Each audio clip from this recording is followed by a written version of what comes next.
5 o'clock and we're going to beginning the board. We will begin the board meeting in a few minutes. Please take a seat.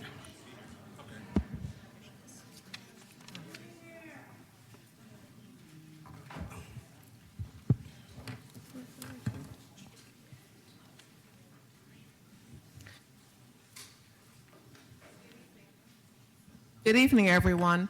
I'll begin today's meeting by asking Vice President Wayne Walker to make a general announcement for our guest. Thank you, Madam President. Good evening, everyone. Nice to see you here this Thursday, a week before Thanksgiving, and we, of course, wish everybody a wonderful, happy, and safe and meaningful Thanksgiving. At every Board of Education meeting, a representative from the Deaf Hearing Communication Center is here to provide sign language interpretation of the proceedings. And as always, we express our gratitude. Representatives from the Office of Family and Community Engagement are stationed in the lobby to help with interpretation services. The proceedings of this meeting are being streamed live on the internet at www.phila.org/live and can be seen on PSTV's Comcast Channel 12 and Verizon Fios Channel 20. The proceedings are also being recorded by the School District of Philadelphia. The school district's recordings are protected by the copyright laws of the United States and may not be used in any manner without the express written consent of the school district. By participating in tonight's meeting, members of the public acknowledge that the school district may use this recording for any purpose without obtaining permission or paying any compensation. Thank you very much for your attention. Thank you, Mr. Walker. This evening, we're fortunate to have a performance by the Northeast High School Select Vocal Ensemble, directed by Jay Fluellen.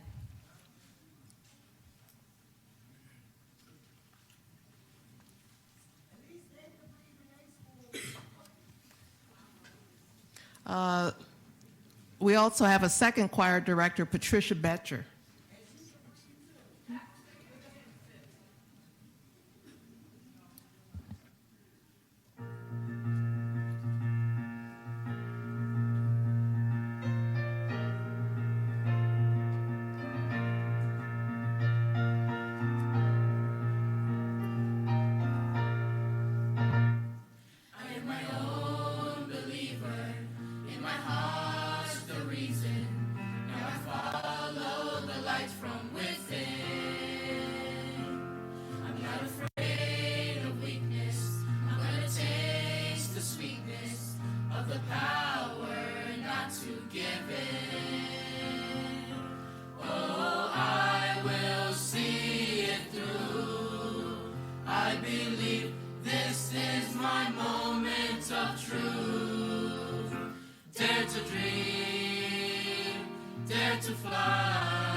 My heart will shine like the sun.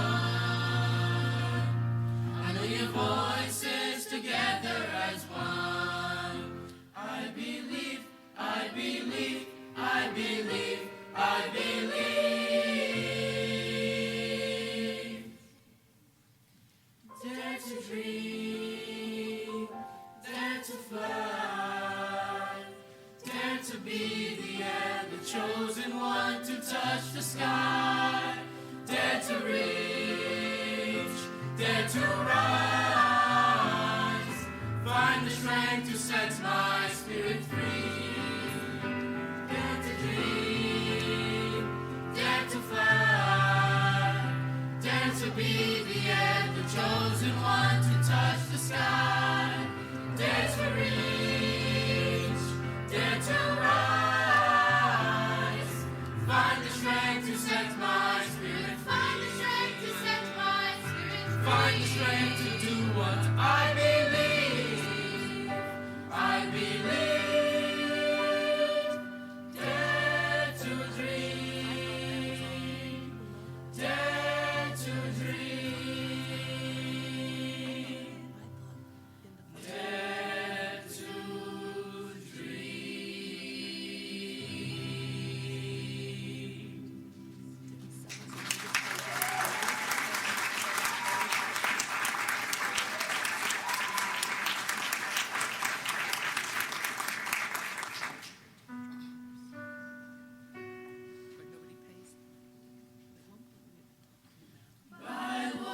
smoke and oranges, path of old canoe. I would course the inland ocean to be back to you. No matter where I go to, it's always home again to the rugged northern shore and the days of sun and wind in the land of the silver birch. Cry of the loon. There's something about this country that's a part of me and you. We know stirring by Pakistan, out for 15 days to set paddle and the spirit at the mercy of the waves. The Wanigans were loaded down and a gift left on the shore, for it's best if we surrender to the rugged northern shore. In the land of the silver birch, cry of the loon. There's something about this country that's a part of me and you. The waves smash the smoky cliffs of Old Woman Bay, where we fought against the back swell, and then we're on our way. I would talk with you of spirits by the vision pits we saw them walk the agate beaches of the mighty Gargantua. In the land of the silver birch, cry of the loon. There's something about this country that's a part of me and you. I turn my back upon this thing, try to deny the coastline of my dreams, but it turns me by and by. It tossed the mighty ship around, smashed the lighthouse door, sent shivers up my spine. Oh, the rugged northern shore, in the land of the silver birch, cry of the loon. There's something about this country that's a part of me and you. Oh, the land of the silver birch, cry of the loon. There's something about this country that's a part of me and you. No matter where I go to, it's always home again to the rugged northern shore and the days of sun and wind.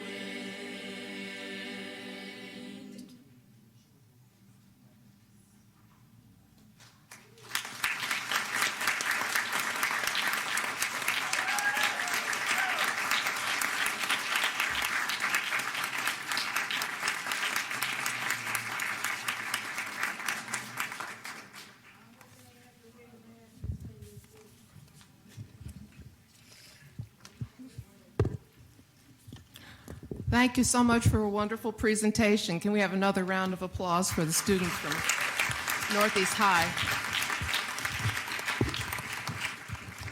Before we continue with tonight's roll call, I'd like to bring your attention to action items 33 and 34 on tonight's agenda, which will be treated as walk-on items. Action 33 authorizes a settlement agreement including renewal charter agreements with Franklintown Charter Elementary School and Franklintown Charter High School, two charter schools which have been previously recommended for renewal by the Charter Schools Office. We've been in legal proceedings with an affiliate entity of these two charter schools, Franklintown Charter Middle School, an entity that applied for and was granted a charter by the SRC in 2018. SRC's action to the State Charter Appeal Board, known as CAB, where CAB voted in support of Franklintown. Rather than continue with the litigation and more appeals, the board and Franklintown have agreed to settle this matter and other pending disputes in a way that is beneficial to the school district and the two Franklintown charter schools.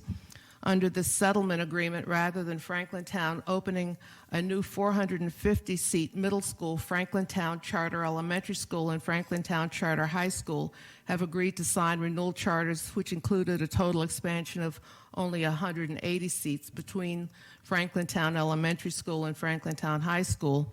Additionally, the parties have agreed to resolve certain pending administrative payment disputes. Information on the terms of the settlement, including the terms of the renewal charter agreements, have been printed and are available in the back of the auditorium. I believe that proceeding with this settlement is strongly in the district's best interest, and I'm grateful to the leadership of Franklintown for their cooperation in reaching this settlement. I also believe, however, that the matter being resolved by this settlement points again to the urgency of updating our out-of-date charter school law. The governor is putting forward legislation that would address some of the concerns about the current charter law, and I urge everyone to write to the governor to show your support for these changes. Action item 34 is an amendment to our contract with Jim Creedon. This term is to expand an existing contract with Mr. Creedon. The amendment covers additional areas of responsibility, including executive management of facilities operation, maintenance, capital programs, and environmental services, and to add $20,000 to cover reimbursable expenses. Again, information on both of these items is printed and is in the back of the auditorium. If you'd like to register to speak on either of these action items, please sign up with our staff person in the back. Shakira, I think, is waving her hand.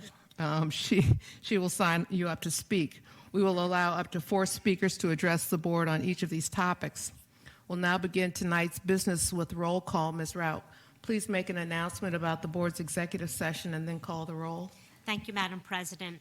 I'd like to announce that the Board of Education met in executive session on October 31st to discuss labor relations issues and privileged and confidential communications. On November 7th, for quasi-judicial charter business and privileged and confidential matters. And today to discuss the following: employee termination matters, labor relations issues, real property issues, privileged and confidential matters, and information or strategy in connection with the following: Aspira Inc. of Pennsylvania versus School District of Philadelphia, U.S. District Court for the Eastern District of Pennsylvania, number 2:19-CV-4415, alleging breach of contract and due process violations. Aspira Inc. of Pennsylvania versus School District of Philadelphia, Philadelphia County Court of Common Pleas, number 191102420, filing of a notice of appeal of the board's non-renewal of Olney and Stetson charter schools.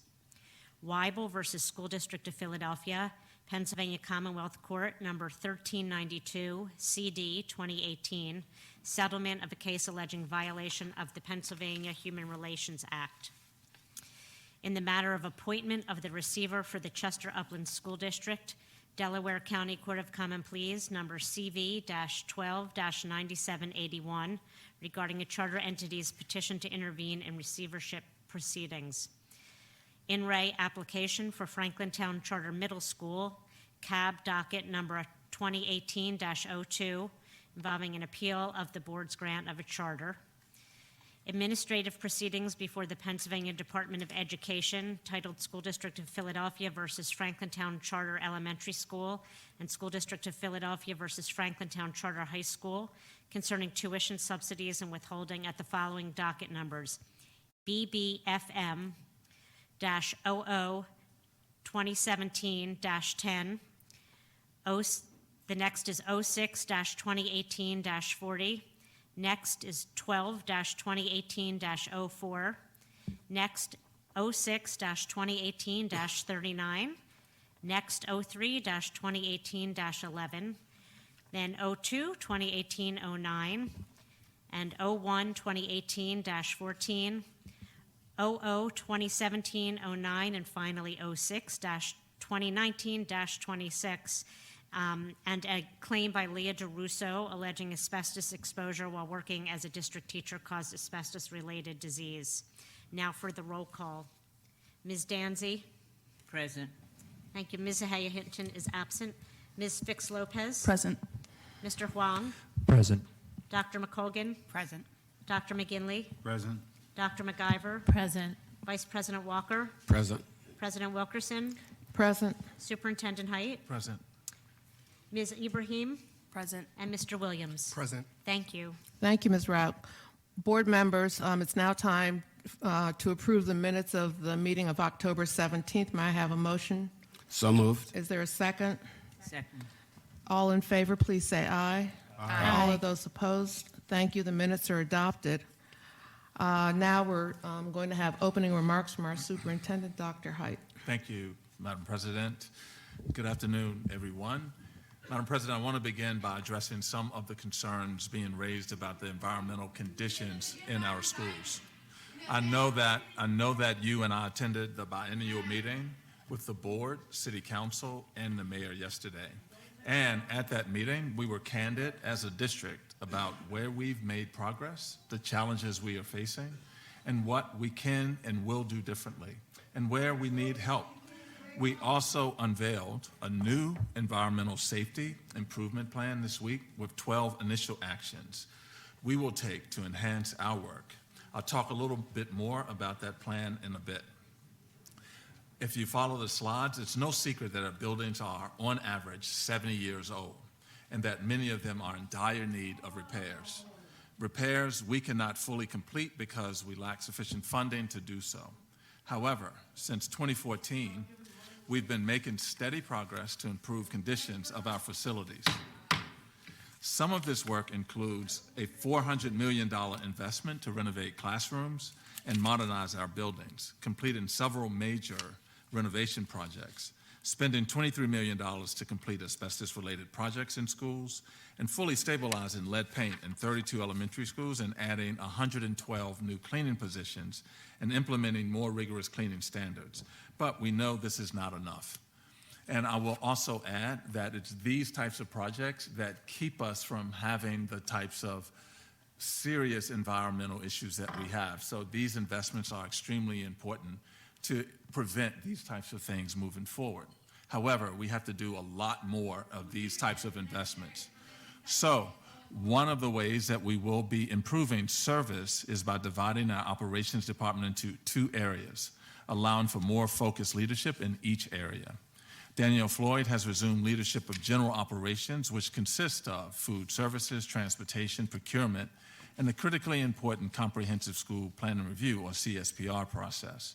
As a reminder, the CSPR process will take a system-wide look at how populations and communities across our city are projected to change in the coming years and use that information to help us design schools together that will meet the unique needs in every neighborhood.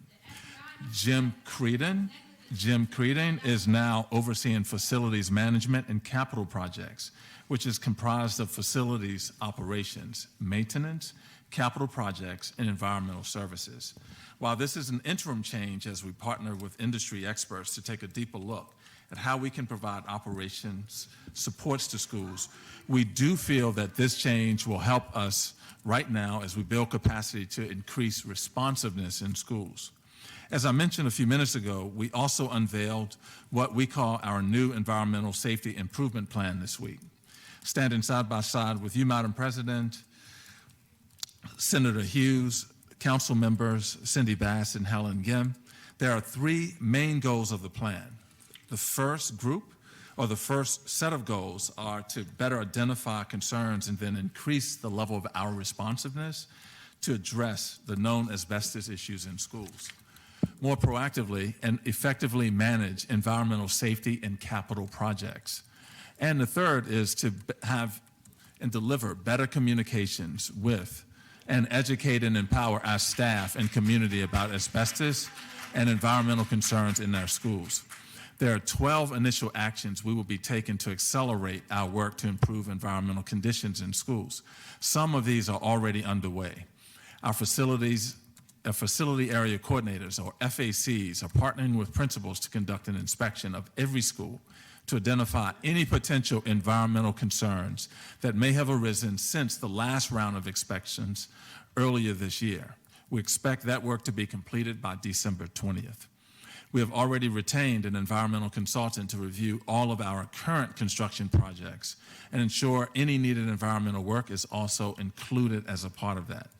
Members of the public can get more information about the improvement plan by visiting philasd.org/healthy schools. Another major step we have taken is to borrow $500 million in capital funding. The funds will support more than 200 capital improvement projects across 141 schools. And I thank the board for taking the action to get us additional bandwidth to address these issues.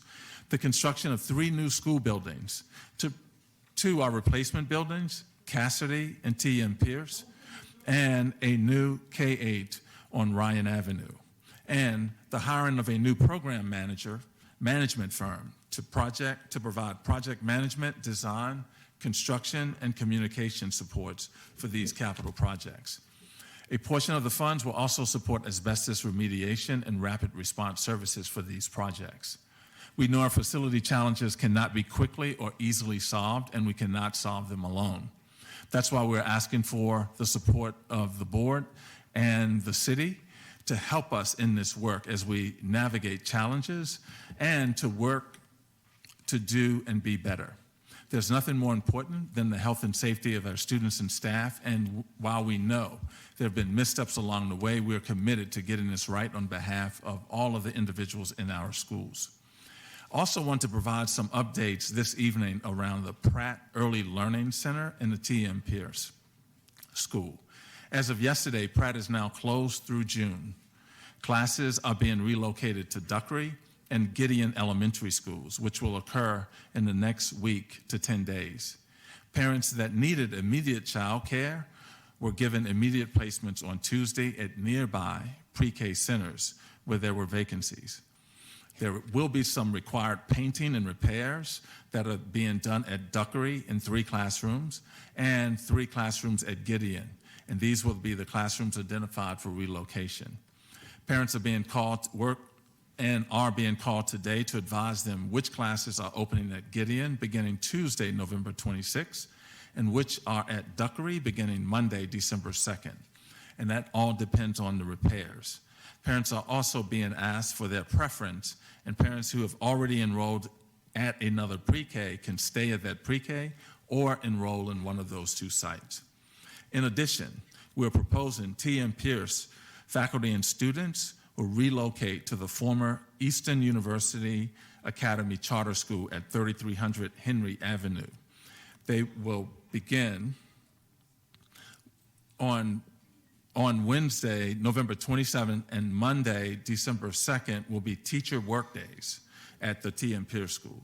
Students will remain home on those days, allowing teachers and staff to complete the moving process. We will be ready to welcome students at the former Eastern site on Tuesday, December 3rd. We will provide communications and more details about the relocation process next week, and it's important that the parents understand that they will be delivering their students to the T.M. Pierce site, and those students will be transported to the site on Henry Avenue. Madam President, I also want to highlight a new program that we are proud to pilot here at the district. It's called Aspiring to Educate, or A2E. And I had the opportunity to stand with the Pennsylvania Department of Education Secretary, Pedro Rivera, and the president of CCP, Dr. Guy Generals, and several deans and presidents of colleges and universities from local areas supporting this exciting initiative. The pilot program is a partnership among the district, PDE, CCP, and other colleges and universities, and local education and youth organizations. It has three main goals: to address the shortage of educators that we're seeing, not just here in Philadelphia, but across the Commonwealth, to help increase diversity among teachers, and to provide a career pathway for students into the profession of teaching. Under the program, the district will identify 20 juniors or seniors who are excelling academically and who may be interested in becoming teachers. We will then work with the colleges and universities to develop specific plans for each student to enroll at one of the schools through a dual enrollment program. Once students are enrolled, they will receive financial assistance for their post-secondary education through free or reduced tuition offered by partnering institutions. As a district, we are proud to engage in this work because we've become more intentional about providing these types of exciting opportunities for our students. This is something we've been focused on for a while. We have a teacher residency program that gets bigger every year, and a major focus is on attracting teachers of color. And as a number of our teacher residents grows, so does the number of new teachers who identify as teachers of color. Here in Philadelphia, 36% of new teachers and 31% of teachers overall identify as teachers of color, compared to just 20% of teachers nationwide. So we're ahead of the curve in some sense, but we recognize that there is still potential for growth and the opportunity A2E provides for us to further this work. Madam President, I believe we have several nurses here as well who are speaking this evening about whether or not the school district employees who are not health professionals should have access to and be able to update immunization records. Please know that I greatly appreciate the tremendous work our school nurses have accomplished in the past few months, increasing the numbers of individuals who are compliant with immunization rates. That rate is nearly 98%. Several non-healthcare district professionals help with this effort, including staff in the FACE office, IT, principals, and caseworkers. FERPA rules allows the disclosure of student health records to these employees when, as in this case, they have a legitimate educational interest in the information. The school district is not a healthcare provider or health insurance carrier. Therefore, HIPAA does not apply to immunization records. What remains most important is the high priority placed on ensuring limited access to student records and even less access to student health records. Madam President, this concludes my remarks. Thank you, Dr. Height. Are there any questions from board members or our student reps? Ms. Fix-Lopez? Just a quick comment. And this is directed towards Dr. Height. I'm going to read, prepared to stay on track. So no child, no parent, teacher, staff, community should ever have to be in this position. And no superintendent should ever have to be in this position. But you are. And I do believe that some of this has been self-inflicted, particularly around communication. And you must make it right. I do stand by you with your environmental plan, and we'll support you through making that plan actionable. But right now it is merely a vision and it has to become a reality. It's not okay that parents and teachers are expected to simply trust the process. It's not okay that the public doesn't know fact from fiction. It's not okay that we make the public speculate. When they don't have real information in real time, the only thing they can do is speculate. And it's not okay that our most marginalized communities feel particularly forgotten and once again at the back of the line. The public is not asking for anything they shouldn't already have or expect.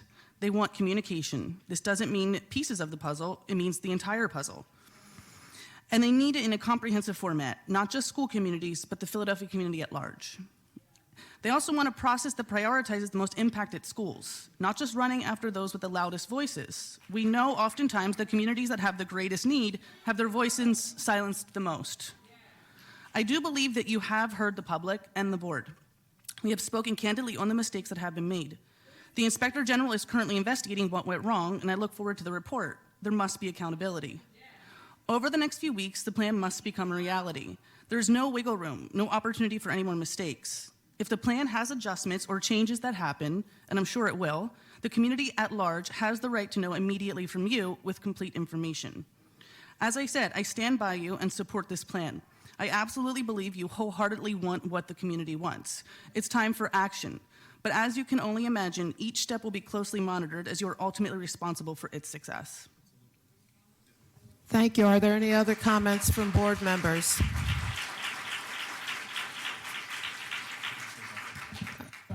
Dr. Height? Thank you, and thank you, Board Member Fix Lopez, for the comments. And I want to just reiterate that I accept full responsibility for this. I also arrived in the city of Philadelphia. In 2012. These problems preceded long before I arrived. It is my responsibility now to. Can I finish, please? It's my responsibility. If you can't give.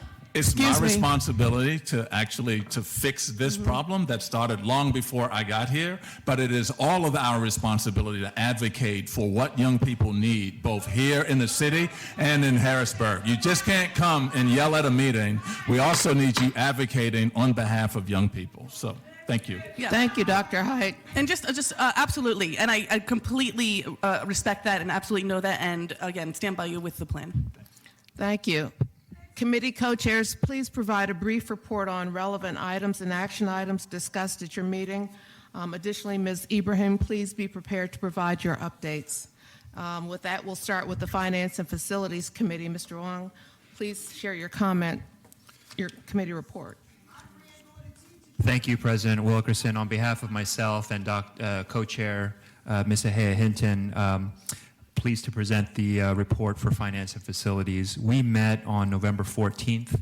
We asked Dr. Height to come out to give us an update on the critical staffing changes in the operations department that are intended to ensure more responsiveness on the many complex facilities projects we are currently managing and an anticipation of additional capital investments in the near future. Additionally, Dr. Height provided general information on the district's commitment to ensure environmental safety in schools and updates on key capital and remediation projects, both coming to satisfactory resolution on current areas of vulnerability and making preemptive investments to minimize negative outcomes in the future. We also received 2 district reports during our meeting, one on the topic of the Comprehensive School Planning Review and one on termination pay. Vanessa Benton, Deputy Chief of School Planning and Space Management, presented information on the CSPR. This is the district's 4-year review of neighborhood school enrollment, facilities, and education program offerings. Ms. Benton shared the guiding principles for this work, an overall project timeline, the significant engagement process that will go into Cycle 1 schools, and finally, a potential list of recommendations or categories of recommendations that could be anticipated for discussion with school communities. And then secondly, Ori Monson, Chief Financial Officer, briefly presented on the district's progress in processing termination pay. Additionally, our committee discussed the following, a number of action items, and I'll highlight 3 on tonight's agenda. Action item 16, amendment of contract with Flow Analytics, enrollment and demographic projections. Board members asked questions on the breakdown of costs between vendors in this contract and asked for the total anticipated cost of this project. Action item 22, termination of rights and release of liability, 15th Street Tunnel. Board members asked what impact this would have for the district, and Danielle Floyd shared the district would lose access temporarily during the construction work. And action item 23, transfer of 800 West Cumberland Street to the City of Philadelphia. Board members asked for more information on this item, and Danielle Floyd shared that this item would allow for the transfer of the property to the City of Philadelphia. This would allow the city to enhance the facilities of the Hartranft Community Center and the pool to make this an active recreation center. And finally, we heard public comment from several participants on facility conditions. Full presentations are available with materials of our meeting on the board website. I'll also note that the video of the entire meeting is also available on the website. Our committee will hold its next meeting on Thursday, December 5th at 3 p.m. in the Board of Education Committee Room, Suite 101. We covet your participation in these committee meetings, which are an important mechanism for transparency and dialogue on critical issues. Thank you. Thank you, Mr. Wong. We'll next hear from the Student Achievement and Support Committee. Dr. McIver, please share your committee report.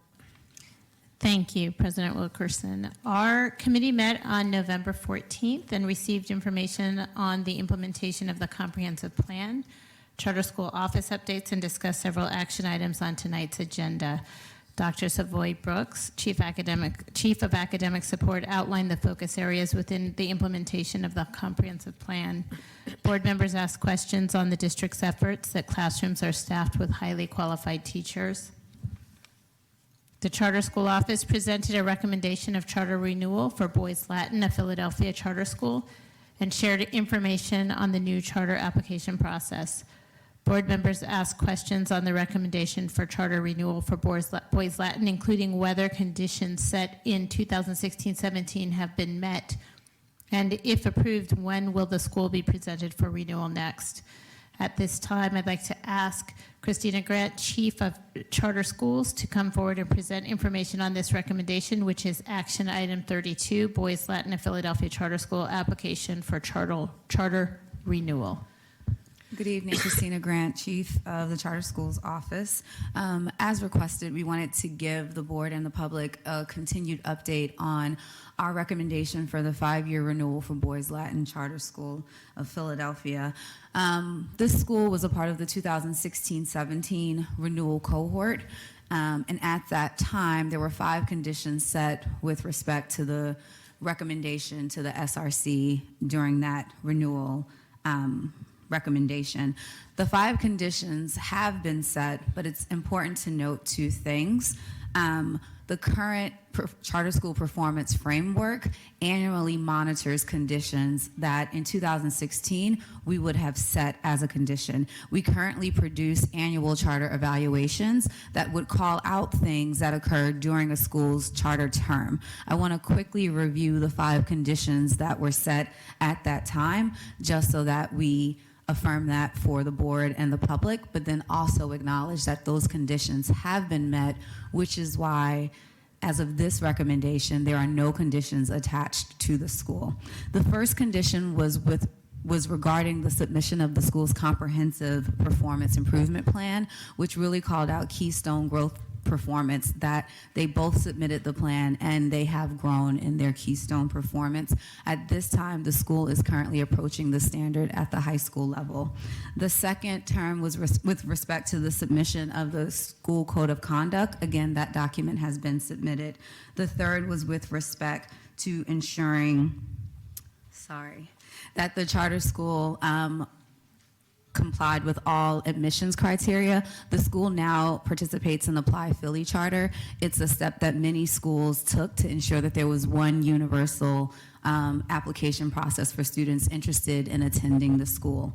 The fourth was with respect to statements of financial interest submitted by board members. They addressed that condition in 2017. And the fifth was with respect to board members submitting evidence of meetings and transcripts and making sure we were able to track the overall governance of the school. Again, that document has been submitted. And so that is why you don't see those conditions present in this renewal. The school, again, was in the 2016-17 cohort. They have signed the terms of the 2019 charter, and this school will come up for renewal again in 2022. So you're saying 2 things. One is that we, in our annual evaluation, all these issues are accounted for and addressed. Yes. And that's publicly available information? Yes, it can be. And also that because this was from 16-17, the school did the things that were the SRC saw as conditions for approval. Yes, and in 2016-17, we weren't producing annual charter evaluations. We are now at this point. Okay, thank you. Thank you. Thank you, Ms. Grant. Our committee also discussed several action items on tonight's agenda. Board members raised concerns about action item 24, ratification of a contract with KIPP Philadelphia for $175,000 and ratification of a letter of agreement with the Neubauer Family Foundation, another $175,000, related to the scope of work for this contract.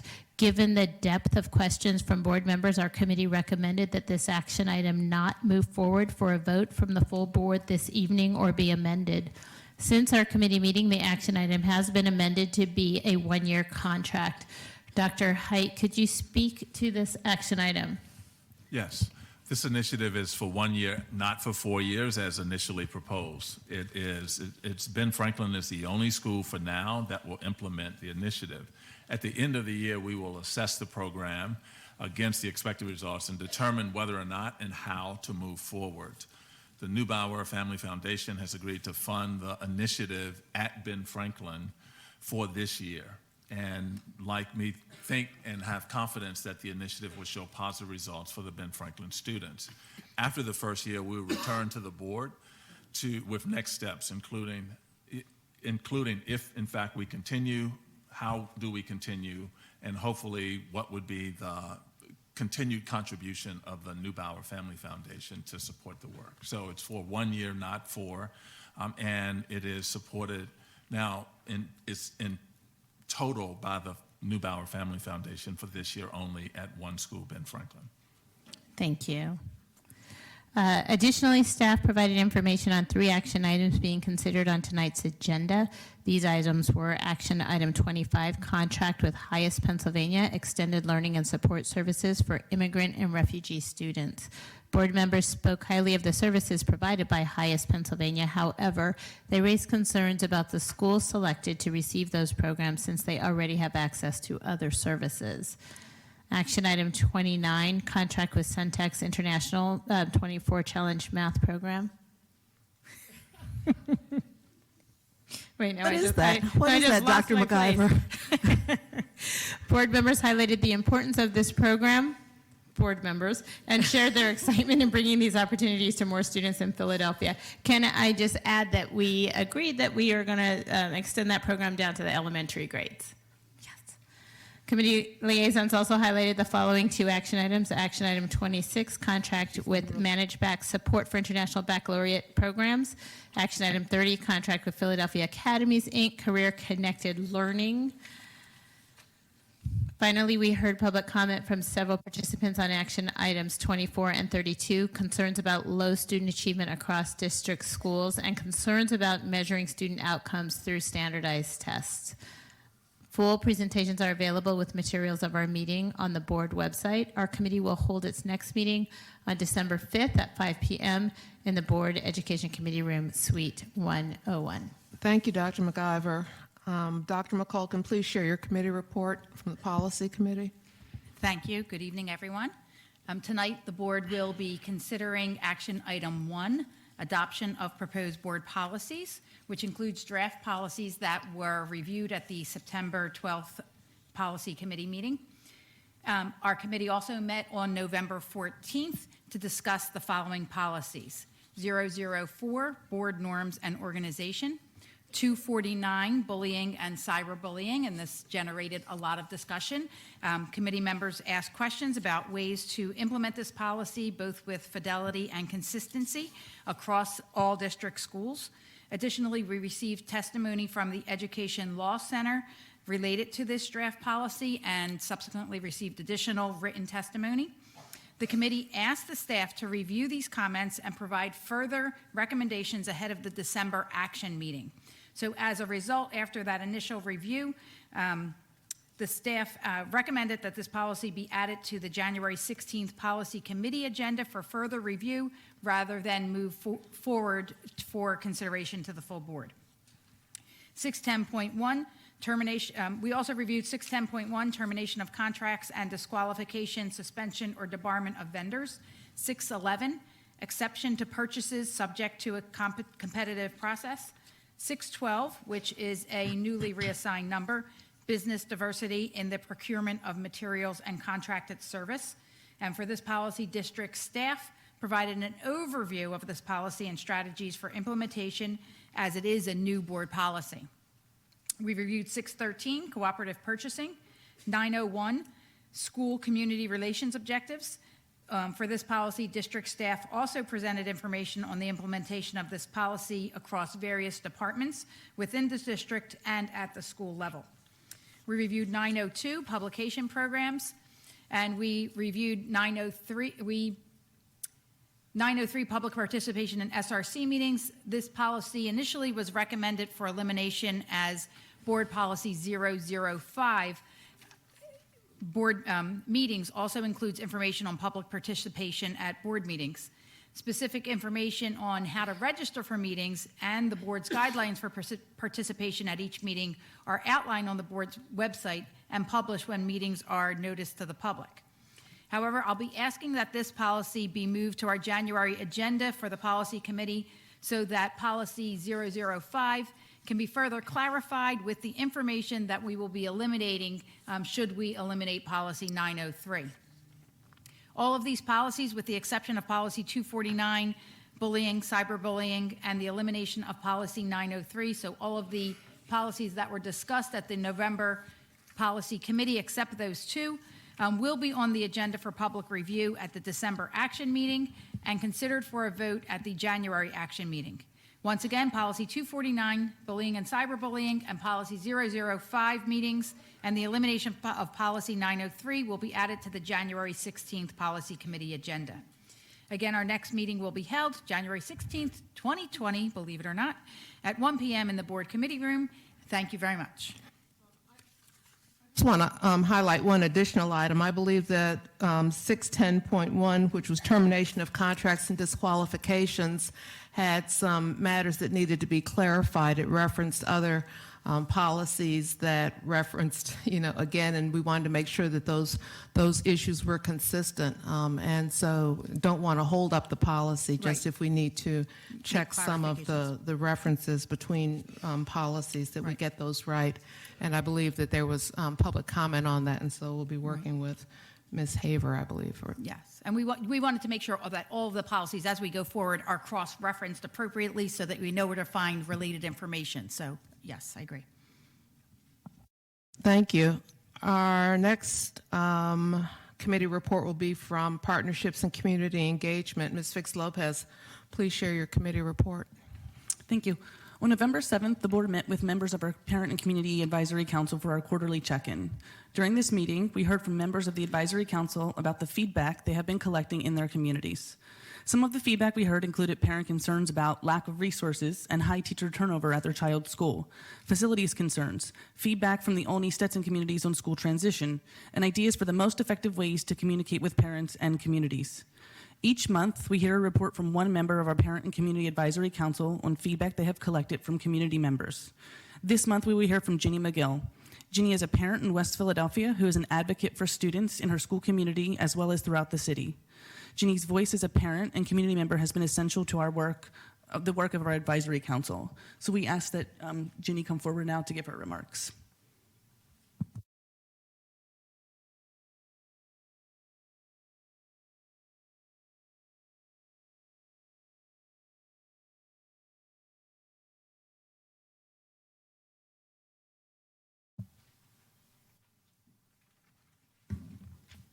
Good evening, President Wilkerson, members of the Board of Education, and community stakeholders. My name is Jenny McGill, and tonight I come before you as a parent, representative of West Philadelphia, and a member of the Parent and Community Advisory Council. As a council, members have reported attending a total of 22 community meetings throughout the city. In addition to attending community meetings throughout the city, we as a council have also met with the Board of Education on November 7th to share with them the feedback that we have heard about, that we have been hearing throughout our communities.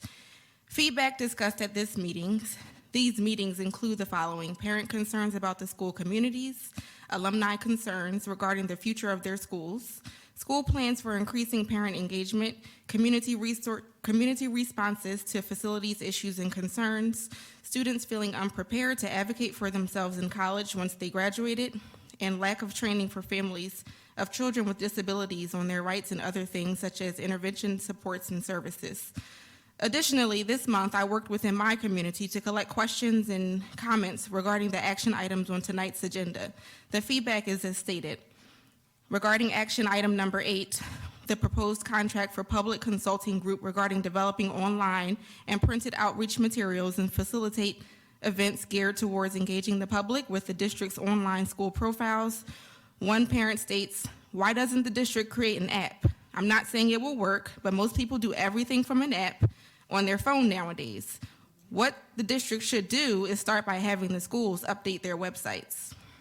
Action item number 14, regarding contractors' completion of lead paint remediation and stabilization. What about the schools with asbestos and mold?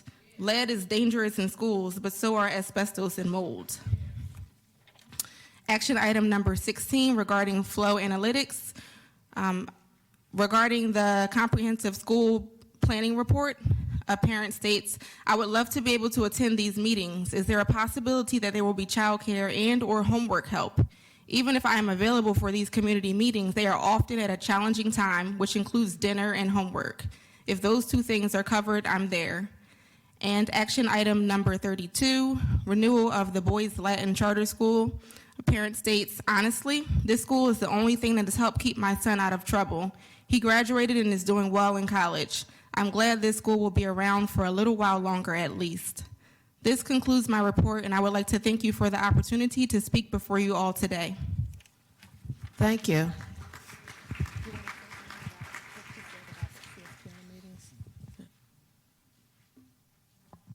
Thanks for the recommendations. It's a great recommendation about the dinner and childcare and homework help at those meetings, and we will ensure that we provide those. Thanks.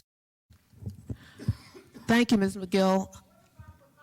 Ms. Ibrahim, would you like to make a report at this meeting? Yes, thank you, Madam President. As student representative on the Philadelphia Board of Education, we will commit ourselves to serve the students of Philadelphia to our fullest capacity in communicating their interests to the board. Amir and myself have been spending time finalizing our outline for school visits, and we will be releasing a list very soon through social media. With these school visits, we hope to get a sense of social health, support, and most importantly, student environment as it relates to one of our long-term goals, which is safe spaces. We both had the honor of sitting with Mayor Kenny this past Friday, where we discussed one of our most important goals, which is to remove student fines owed to local libraries here in Philadelphia. It is important for students to know that they have additional resources available and can use the technology at their local library to gain internet access, to complete school-related work. And we also discussed ways where students that are turning 18 by the next election can be registered to vote. Since the last action meeting, we had a chance to sit at the first meeting for Dr. Haidt Student Advisory Board, where we were able to meet with students from all parts of the city and engage in discussions on topics important to them. Throughout our conversations, we noticed that students considered extracurricular activities to be their safe space within schools. So we shifted our focus on suggesting schools implement more extracurricular activities so students can join. But before I end, I want to remind students and families that November is Homeless Awareness Month. We will use our social media platform to showcase what the district is doing this Friday, which is tomorrow, by wearing red in solidarity with the awareness.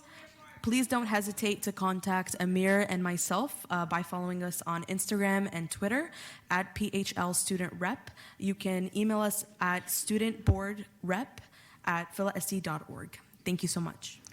Thank you. Are there any, next on our agenda is hearing from student speakers who are here tonight and those who are registered to speak on action items we're considering this evening. We'll hear from speakers on general topics later in the agenda after we've voted on tonight's business. Ms. Rock, would you please share our speakers policy and then call up our first 5 speakers? Thank you, President Wilkerson. On behalf of the Board of Education, I'd like to thank you for your input in school district matters and issues, including those for consideration tonight. To respect each speaker's time, we strictly enforce the 3-minute time limit. When the yellow light comes on, you'll have 30 seconds to wrap up your remarks, and when the red light comes on, your time is up. Please respect that many people are trying to speak tonight. Student speakers, elected officials, and those speaking on action items have been prioritized on the agenda. Those speaking on general topics will address the board after the board finishes its formal business. Up to 4 speakers will may speak on each topic. Written testimony submitted in advance of tonight's meeting will be included as part of the record of the meeting. I will be calling 5 speakers at a time to the front of the room to be seated in the front row. Please make sure you come up so that we can move the meeting efficiently. Braylon Radford, please come to the speakers table. Jingai Liu, Crystal Lamb, Linda Rubin, and Carol Kalimnik.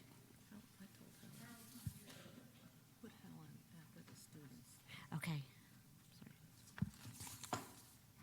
Is Braylon Radford here? Okay. I'm not sure who's coming up. Braylon Radford?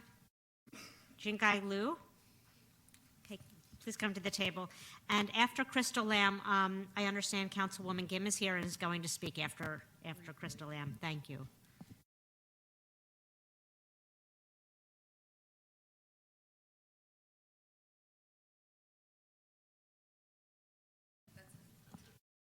Hi. Good evening. My name is Jane Yu. I'm a student from SLA and of Asian American United Chinese Youth Organizing Project, the CYOP. I'm here to speak about my experience at SLA and what I hear from others as the CYOP members. After a week of delay when school finally opened, I faced multiple issues that made me feel helpless. My classroom were leaks in the ceilings for the leaking bathroom above, and paying attention in school was hard because of the loud condition noise. Thus, covered area of the first floor we had to pass through every day.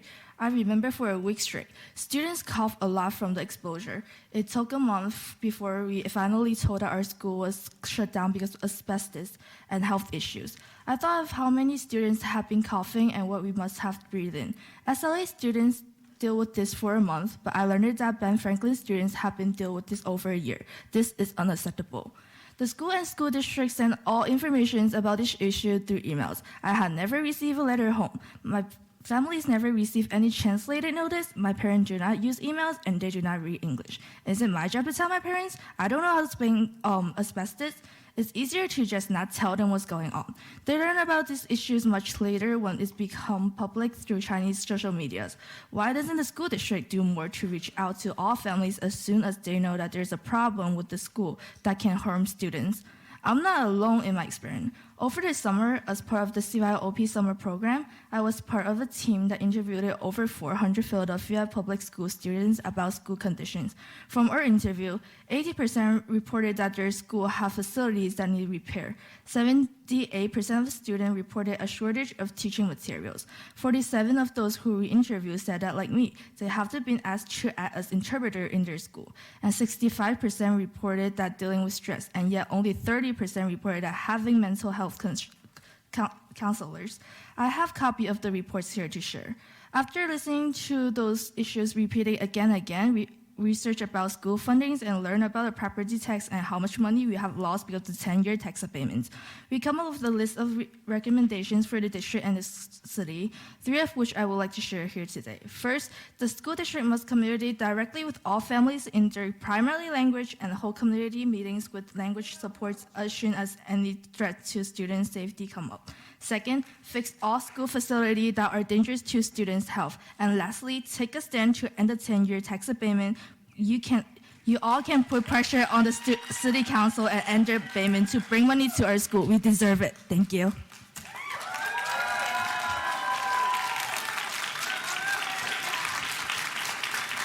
Crystal Lamb. Crystal Lamb. Thank you.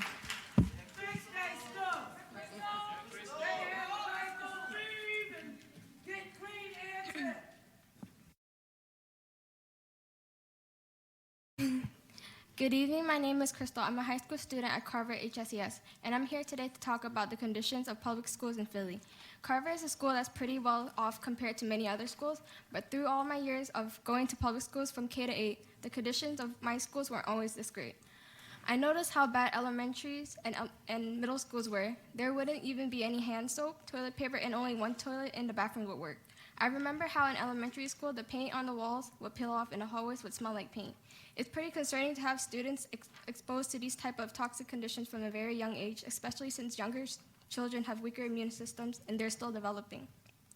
I spent a whole summer fighting with Violi in our Healthy School campaign for these exact reasons, because I want to help improve the conditions of schools like Furness, where I spent the summer with terrible interior conditions and chipping paint everywhere, like Palumbo and their collapsing roof, like Ben Franklin and SLA that don't even have a building for students to learn in, and most recently, like TM Pierce Elementary School, that's full of asbestos. I stand in solidarity with other students from all these different schools and more, because I know they're not the only schools being impacted by the crumbling infrastructures and neglectance by authority. These past few weeks, my peers and I surveyed over 75 students and teachers for their visions for a better school system and found that there are generally 4 areas of work we wanted to improve. Number 1, facilities maintenance. Physical aspects of school buildings such as bathrooms, lunchrooms, and classrooms need urgent repairs and upkeep for students and teachers to stay engaged in schools without any long-term health issues, and routine maintenance to make sure facilities and functioning the way they're supposed to. This includes proper heating, AC, rodents control, and abatements of lead and asbestos. Number 2, eco-sustainability. Ecologically sustainable practices, curriculums, and infrastructure must be implemented to ensure our school buildings are future-proof and our students are educated on the impact of climate change for the future of our communities. Number 3, student wellness. Student physical, emotional, and mental health must be prioritized. And any decisions must be the school and school district around policies or allocations of resources, including healthier lunches and hiring full-time essential staff over police and metal detectors. And 4, transparency and communication. The school district has a responsibility to provide student and teachers and parents access to information that we are entitled to and communicate to ensure we are most up to date on the state of our education system in the language we understand. It's great to hear that you are allocating $12 million to abate asbestos, because we've been asking to take action for over a year. But we need more than that if we want schools to truly be safe and healthy teaching and learning environments for all. For that, we are asking that you take a public stance to demand that City Council finally end the 10-year tax abatement as its first step to make our vision come true. Thank you.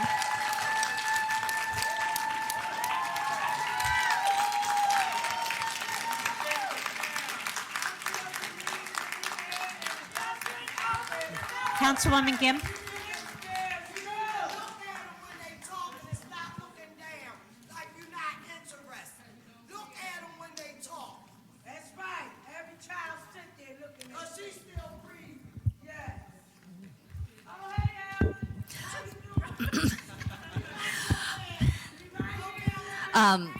Thank you. Thank you, President Wilkerson, members of the board, Superintendent Height. Thank you very much for accommodating me today, and especially to this audience who is here today, who is so deeply passionate about our schools and our city. We hear you, and we're trying to make a difference. And part of the reason why I'm here today is to let this community know before any other that we're at work on the first major reform of the 10-year tax abatement in City Council. This year, today, for the very first time, after years and years of work by advocates and organizers, most importantly, school advocates and parents and communities and students and young people like we heard today, City Council is moving forward on a dramatic change that will phase in funding over the next 10 years. It's not the end of the discussion, it's only the start. And I'm partly, thank you. I'm partly here to encourage the board to maintain an ongoing dialogue with the City of Philadelphia about the school funding. There are other things which may be coming up, including a discussion of homestead exemption and other types of things. We need your voice. We need to hear how it impacts our schools. And I'm not here to pretend that changes in the 10-year tax abatement are going to suddenly fix the situation that our schools are in. But I am here to tell you that as a member of City Council and one of the loudest advocates on school funding, that we are going to make the condition of our school facilities and fixing our school buildings the top priority, the top funding priority of the City of Philadelphia. The call from our communities is clear. We have to fund our schools, we have to fix our facilities, and we have to save our kids and their teachers. when the school district announced its $500 million investment in school facilities, that is a huge thing. But it is a reminder that we find the money when it becomes a priority. And we need our facilities to be as loud outside of this building on 440 as it is here within. And for that, the reasons why I want to appeal to you is that no matter what, our families, our communities, our parents, and our teachers are our biggest advocates, not those of us around here. When you make the appeal before City Council, it's not your voices that will actually resonate with us. It will be the communities that do so. Our heart aches for Leah DeRusso and her loved ones whose stories went national today. Our heart aches for the families at TM Pierce. We're grateful for the steps forward, but we're asking the district to stay engaged with its communities. We want to thank the PFT to not be afraid of independent monitors. They will help build out the community trust. And each and every step of the way, our schools can be the Green New Deal that we are fighting for at the national level. Here, we can do the things that we talk about in Congress. And we're here with you and for you and with this entire audience here. So thank you very much.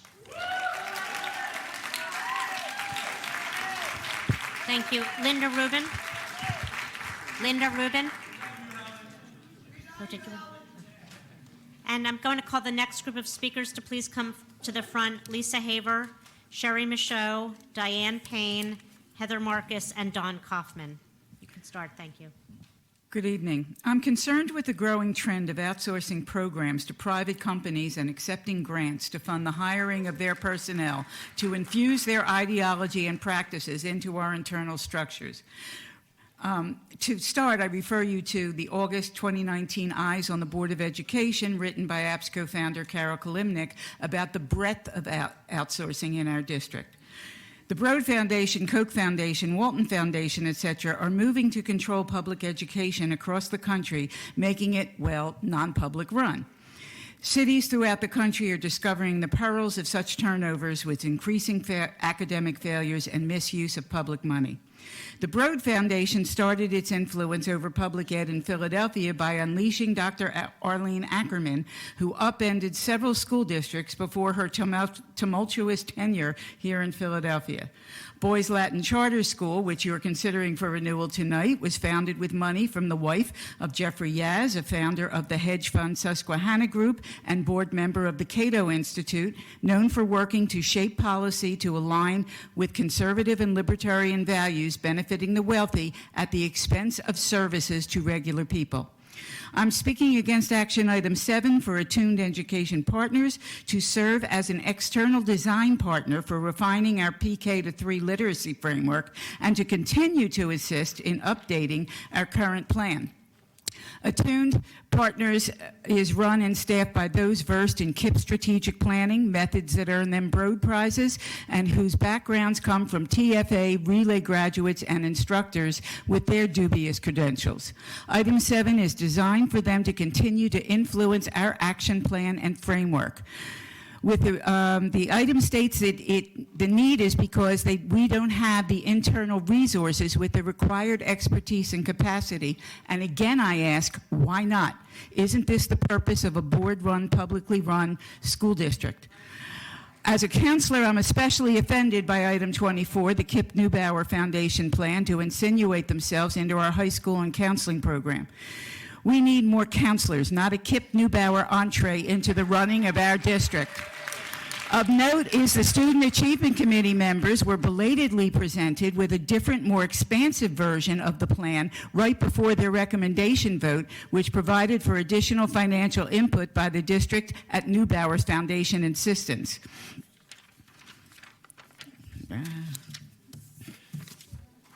Considering they tried to slip in more years and costs to the district in its proposals, I have no doubt that you will declare it a success in a year and extend the contract.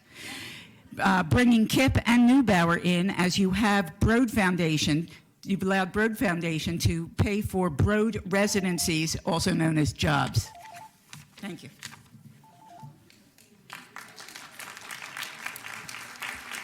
Lisa Haver. Lisa Haver? No.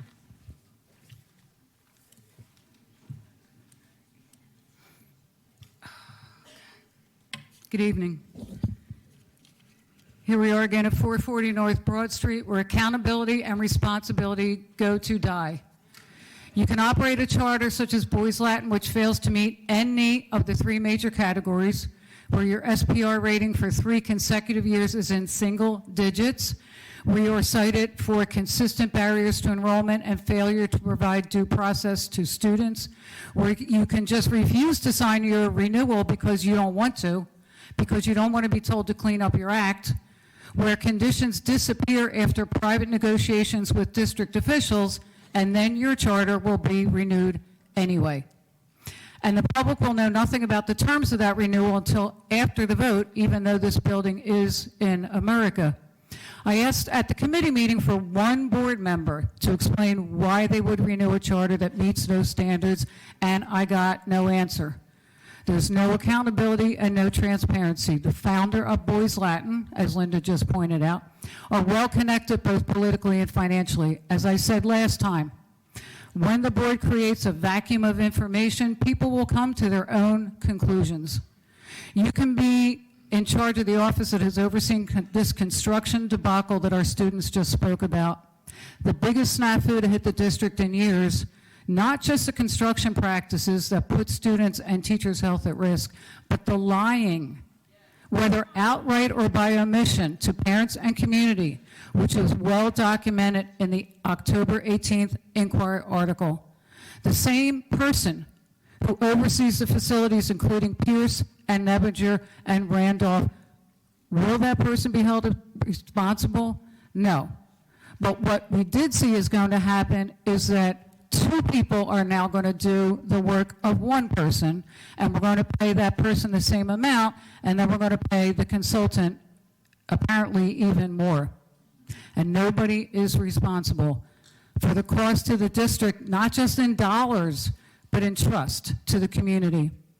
You can be the CEO of Mastery Charter, including Douglas Elementary, where students have been drinking contaminated water for years. The adults who knew about it, who could actually see brown water, did nothing other than make sure they had tainted, non-tainted water to drink.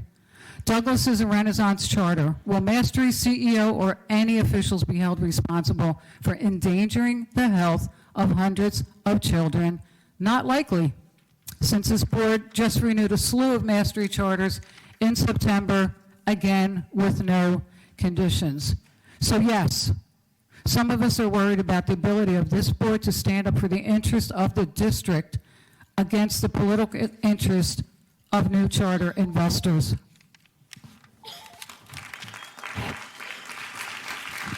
Sherry Michaud.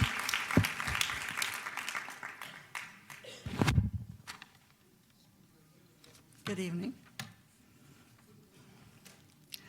I would like to comment on the proposed more than $500,000 contract with HIAS and Council Migration Services for educational programs for immigrant and refugee students, grades K through 12, at 5 schools. I have great respect for the work of HIAS, and these comments are in no way a criticism of that organization. I have more procedural and content concerns. First, I would like to know the process used for selecting HIAS and Council Migration Services.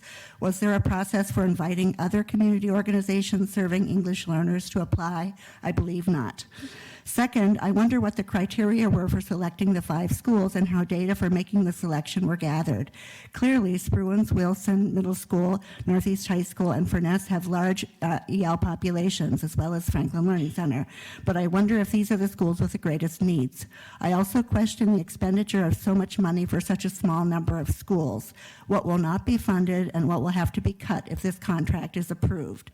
Third, the programs described may overlap significantly with those already afforded by the school district. For example, HIAS will offer college and career counseling, but isn't that training needed by every high school student and already offered by counselors? Also, are HIAS and Council Migration Services the only or the most qualified organizations to support this goal? In addition, it seems that HIAS is proposing a specialized in- or after-school program for newcomer refugees at these schools. Newcomers are underserved in many schools throughout the city, and such classes could at least put a patch on a serious gap in EL programming. But shouldn't that gap be addressed citywide? Highest would also plan and implement a summer program. Would this program in only a few schools replace the summer program that targets students across the city? Do Highest and Council Migration Services have sufficient resources and personnel to implement summer programs at the elementary, middle, and high school levels? The aspect of the proposal that is most puzzling is Highest and Council Migration Services plan to offer PD at the 5 schools. OMCP has a large contingent of managers who seem to do very little PD, but these are salaried employees who should be qualified to provide training of teachers who work with English learners. Why would the school district outsource to a community organization to address such a fundamental need? It would be my recommendation that the board not approve this contract yet. I suggest that the board first ask OMCP to outline a broader vision of how these necessary services will be provided throughout the city, with what funds, by whom, and with what set of priorities and goals in mind. This is a vague, superficial, and slapdash proposal with very little thought behind it, in typical OMCP fashion. Thank you. Diane Payne.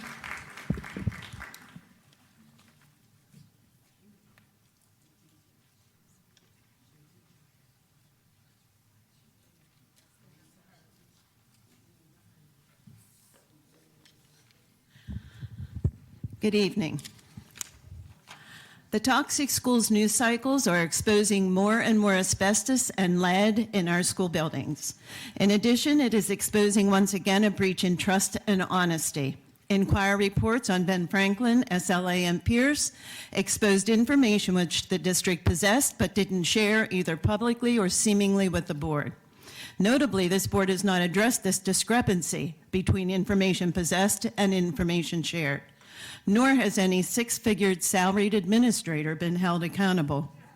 The toxic conditions of lead and asbestos pose imminent and long-term danger to staff and students, but other toxic choices embedded in board action items pose long-term harm and short-term abuse of both students and staff as well.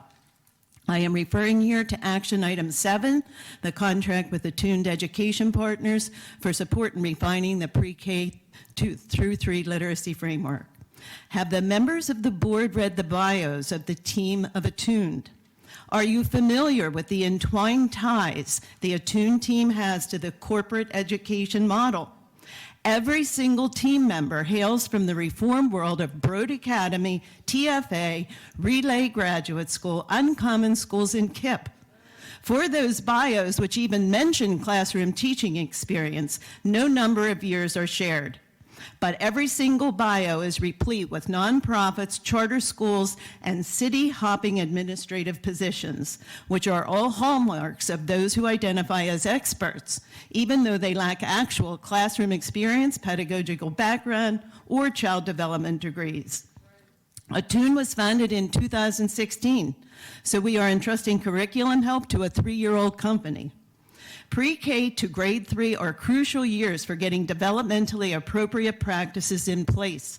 The district is currently failing our youngest students with expectations labeled as high, but in reality are inappropriate and harmful. Our youngest students in trauma take classrooms by storm as they battle not only their personal demons, but the demons placed on them in classrooms set for torture, not nurture. Our staff have no choice but to implement every new reform that administration dictates. Please vote no on this further expenditure to a company that will only compound the district's early education mistakes.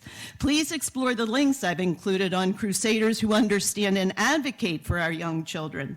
The board needs to instruct administration to use their own K-3 teachers to begin a much-needed transformation to developmentally appropriate curriculum. We are trying to construct Philly's K-12 building on a faulty foundation, minus a tax abatement. Heather Marcus.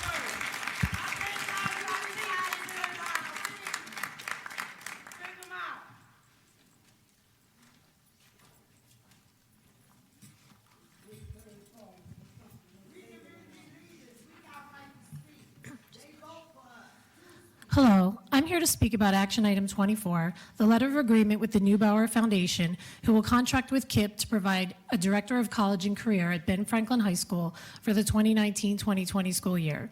In the action item, it states that Neubauer would fund the position for the first year, and the total cost is $175,000. This includes $5,000 for professional development and $20,000 for supplies and technical equipment. I guess the rest is for salary, $150,000. According to the school district website, Ben Franklin has 425 students. They have 2 school counselors, Year Up, working on college and career readiness with students in grades 11 and 12, and a college and career coordinator out of the district's Office of Post-Secondary Readiness, working with students in grades 9 and 10. And by the way, that office now has 17 college and career coordinators and 3 special project managers. Does the district feel that Gear Up and the current college coordinator aren't doing a thorough job? Is that why you feel you need this program? I'm also curious about how specifically you plan to evaluate the success of this new program.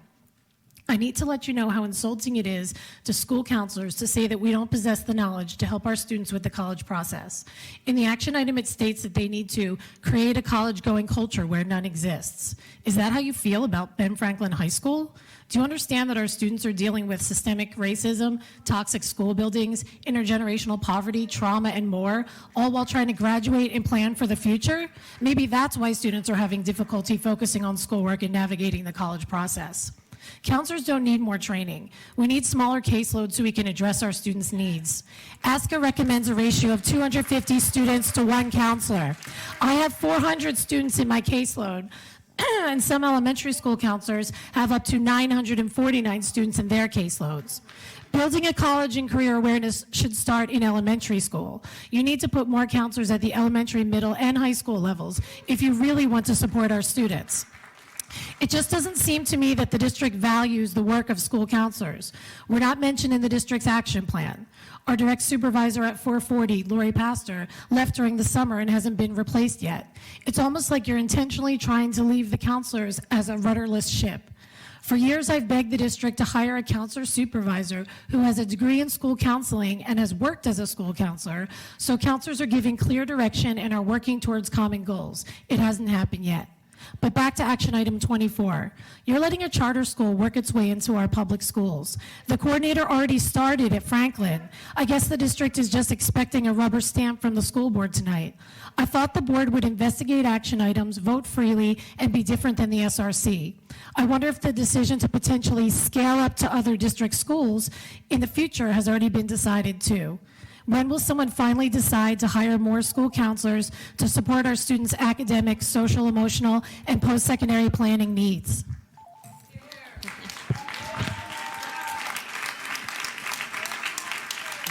John Kaufman. And I'm going to call the next group of speakers. I ask the next group of speakers to please make your way up to the front. Deborah Grill, Eileen Poses, Zoe Rooney, and Shira Cohen. You can start. Thank you. Good evening. I live in the epicenter of trauma in Hunting Park. I've witnessed neighbor school kids scrambling under cars shooting at rival drug dealers. I have experienced bullets through my front window. I have been robbed. I've been assaulted with a heavy slab of rock slammed into my head. I have traumatic experiences on the job. Full disclosure, I'm a district teacher, and I have PTSD, like many of my neighbors. Urgency. North Philly's children suffer adverse experiences at rates over 45%. The breadth is crushing. The depth of toxic stress changes the architecture of child's physical brain. When ignored, the changes lead to early death by as much as 20 years. Where is the urgency? More than a decade ago, experts called for dramatic change. I've listed 15 of them in the hard copy. Their documents are filled with epidemic and crisis. Where is the urgency? Fidelity. Fidelity starts with explicit definitions. Dr. McGinley last week himself questioned the possibility of multiple vendors for trauma-informed schools, I'll say TIS, having their own definitions of TIS. None of us can confidently assess proposals, even grants. Varying definitions allow for miscommunication and misleading test results and then more delays. possibly even killing the TIS concept into confusion. Conceptually, TIS is a paradigm shift. It's not a program or an add-on. Dr. Sandra Bloom equates the magnitude of the shift to a trauma-informed paradigm with a shift that after scientists developed germ theory. It's that big. After we're informed, Bloom's corollary is it's morally impossible to remain ethically neutral. Applying Bloom's language, delaying the shift to TIS from our business approach is ethically immoral. That's us. Next disclosure. I've run businesses, some at Campbell's and some at Marvel. I understand business paradigms. I have an MBA from Harvard Business School. I know that inward organization-centered plans lose in the marketplace every time. So please don't tell us the TIS changes are a budget issue. Budgets are tools, not masters. Consumers must be first. District documents over $1 billion in central office budgets, yet some still cry we don't have money. No, the truth is they have other priorities for that money. Fidelity of definitions for safety, for screening, training, support for both students and staff must also be understood clearly and invested ongoing. The trauma is ongoing. Back to urgency as I finish. Philadelphia is failing its children. Where is the urgency? There will be no help tomorrow. There will be no help next week, no help next year. This test is authorized through 2022, 3 more years after this one ends. Frontline staff needs help tomorrow. There's much more in the hard copy, which I'll leave for here. Thank you for listening.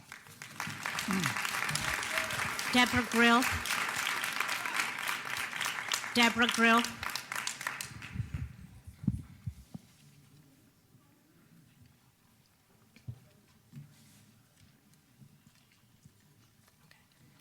Good evening.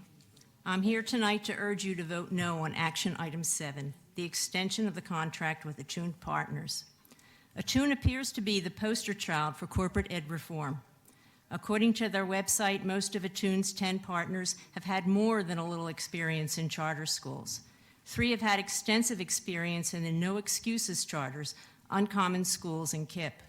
4 are TFA alumni with varying degrees and classroom experience. 1 spent time employed by McKinsey & Company and Morgan Stanley, 2 institutions not particularly noted for their expertise in education.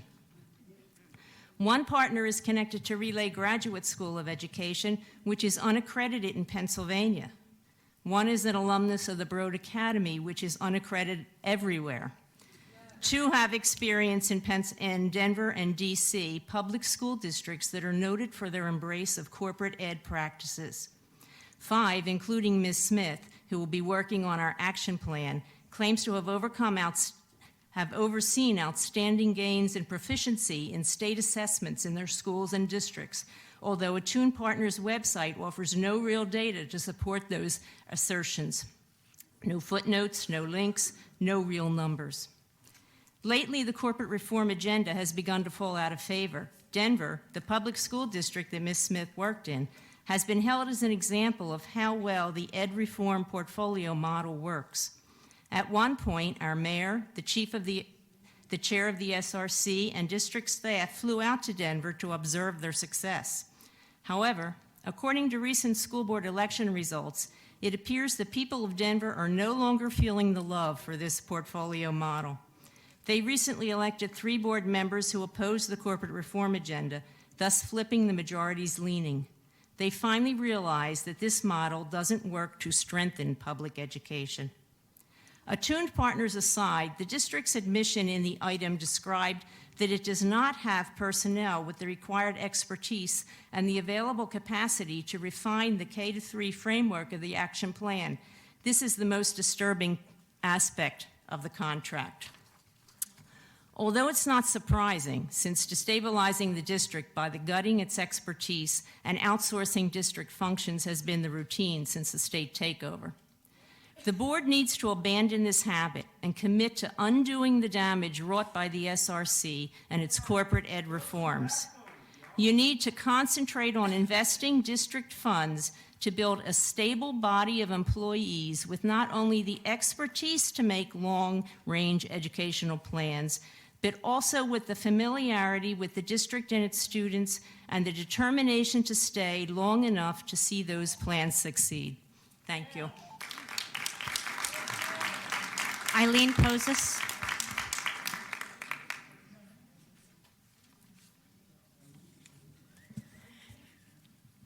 For 20 years, there has been a movement across the country to buy local.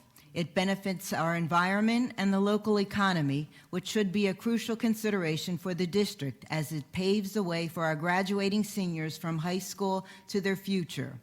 Perhaps the districts should consider local alternatives before outsourcing projects that are best performed by district or city employees. The Comprehensive School Planning Review has just started, and there is already a need to allocate an additional $280,000 to Flow Analytics for community meetings, bringing the total expenditure to this company up to over $1 million.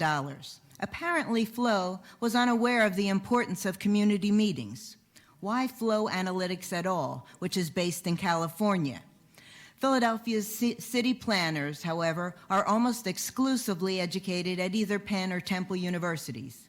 These planners are city employees, so they must live in the city. Living in the city gives them a greater understanding of the areas that are being gentrified, an understanding of cultural and political shifts, an understanding of the immigration policies that affect city residents, and an understanding of property values and other demographics within the city. For years, this department has been working on an analysis of every section of the city entitled Philadelphia 2035. These planners live in the city, and a great many send their children to the public schools here. They have a vested interest in making the CSPR plan work, since their children will be affected by it. Isn't it reasonable to believe they have a better understanding of the data they are supplying to Flow Analytics than a company from across the country? Why not follow the tenets of the Buy Local movement? And why spend $46,000 for career education with Philadelphia Academies Incorporated, when the district personnel can work on career goals at little or no additional cost to the district? Why not talk to the head of the Ancillary Hospital Support Program for free and local advice from someone who has created a stellar career program which has been going on for 45 years? Why not visit this successful local program? I recommend you spend the money to correct flaky lead paint chips, hot water from pipe drips, mold and asbestos, and mice that molest us. Creepy cockroaches cause asthma to spring. These are a few of school's outrageous things. Correct these first.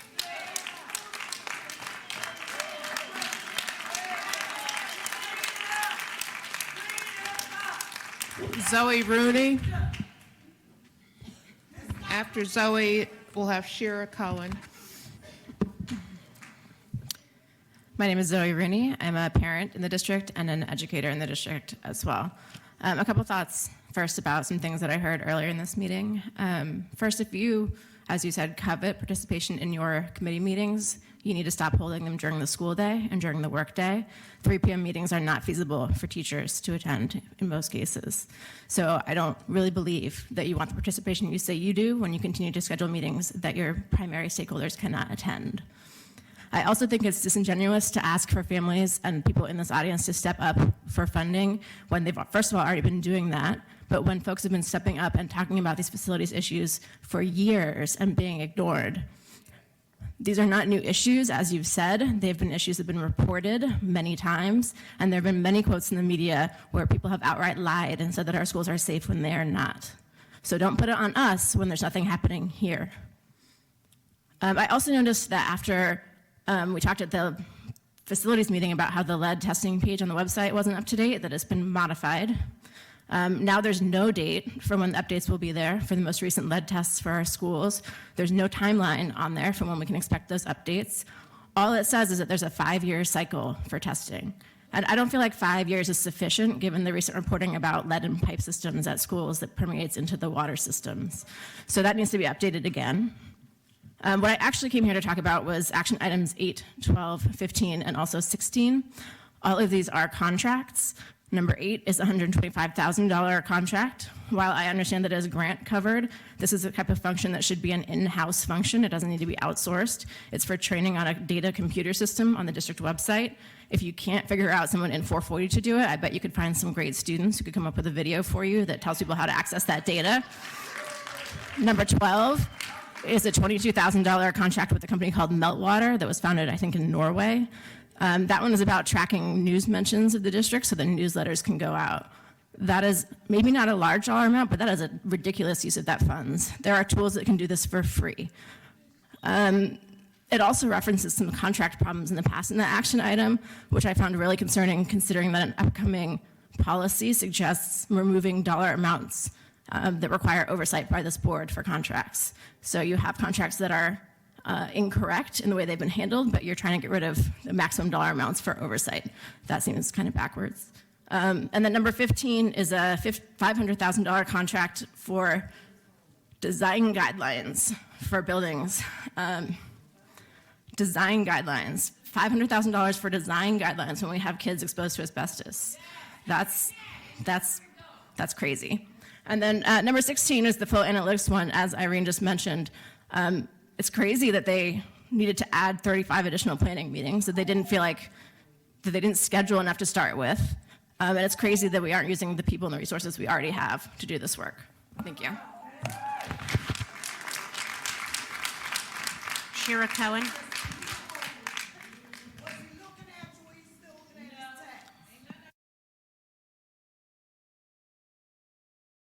So I do want to say something of us looking down. When someone is speaking and they're referring to an action item, we're reading the action items and trying to stay along. So I just want you to know that.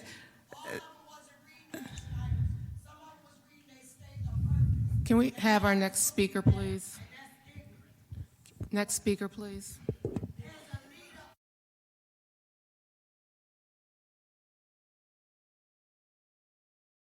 Please start. Thank you.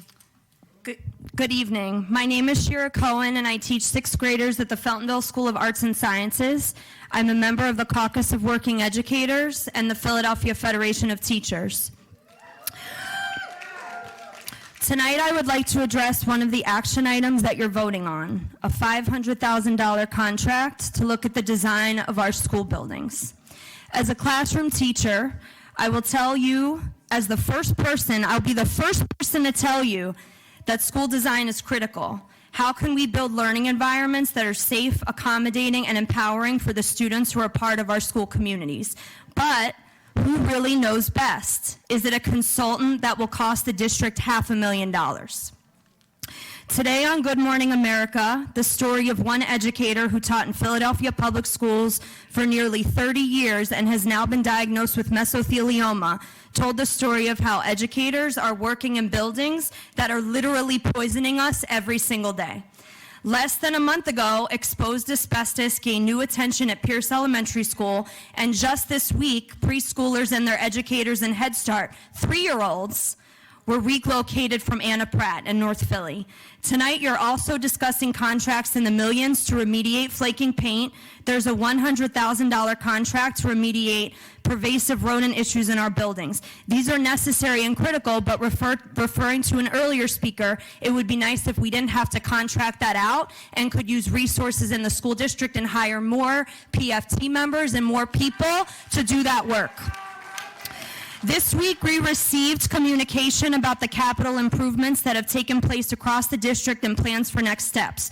When nearly 3,000 PFT members signed a petition demanding asbestos and lead remediation and rodent extermination last year, it became really clear it was continuing that rank and file are done waiting. Why is $500,000 going towards school design when asbestos still plagues the district? Why are we investing in additional contracts related to strategic design around physical structures when the funding for capital programs in place to get rid of the toxic conditions in our schools should be priority? Asbestos remediation has been on hold for too long, decades. We know that it is in process now, but please consider putting a $500,000 design contract on hold until more asbestos remediation has been completed. The money is there. We just need to make sure that we're spending it in a way that makes sense for educators and for students in the here and right now. Thank you.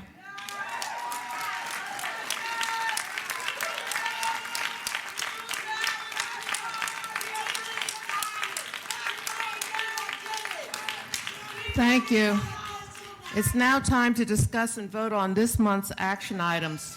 Before we begin, I want to be clear about how I'll be grouping tonight's votes. I'll pull out the personnel items, action items 4 and 5. Please note, action item 6 has been withdrawn. We'll be voting separately on action item 24 per the request of board members. Additionally, I'll pull out charter items, which will be included, which will include one of tonight's walk-on items. So that's action items 32 and 33. We'll also be voting separately on action item 34, which was added to tonight's agenda as a walk-on. The items that are going to be voted on as a group are the following: action items 1 through 3, 7 to 23, and 25 to 31. Before we vote on these items, does anyone have any additional items they'd like to have considered separately?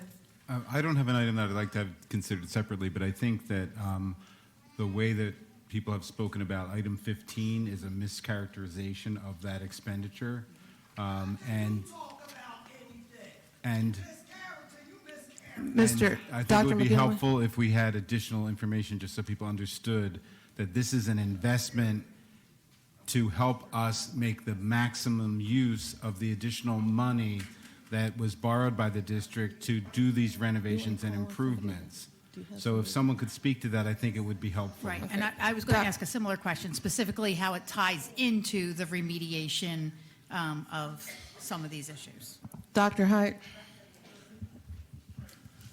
Yes, thank you. Thanks for the question. So that action item 15 is really, and Board Member McGinley, you said it best, Dr. McGinley. I mean, it is to look at how we're going to spend $500 million and to make sure that those monies are actually spent on the most critical issues, addressing the highest priority issues that we have first, both for the repair of buildings, and if we have to do 3 replacements, or 2 replacements and 1 new building, it also constructs templates for designs around what those buildings should include. It also provides for scope of services for all of the other RFPs that we would have to release in order to do the over 200 capital projects in that work. So it is designed to provide for the best use of the allocation of the $500 million.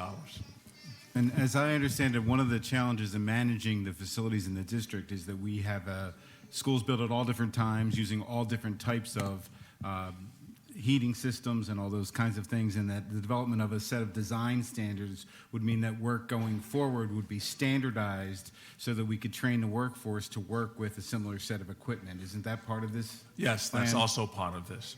Thank you. Are there any other questions from board members? Hearing none, can I have a motion to vote on action items 1 through 3, 7 to 23, and 25 through 31? So moved. Is there a second? Second. Are there any questions, other questions from board members? Hearing none, Ms. Rout, please call the roll.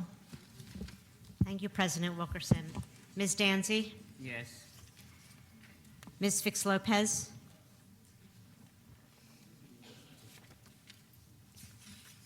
One second. I'm yes to everything except 7. Thank you. Mr. Huang? I'm abstaining from action item number 2 and yes on everything else. Thank you. Dr. McColgan? Yes. Dr. McGinley? Yes. Dr. McIver? I just need clarification. These are action items 1 to 7? It's the whole group.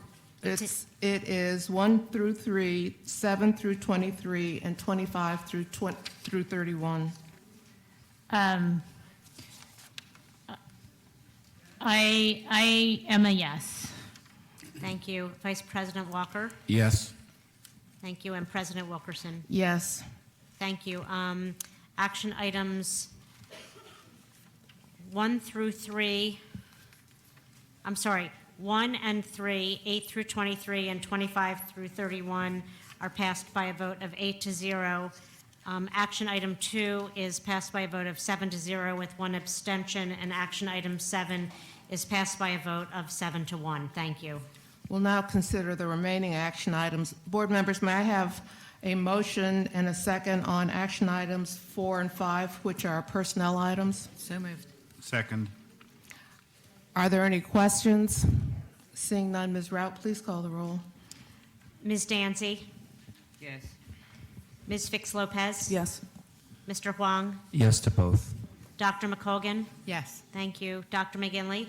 Yes.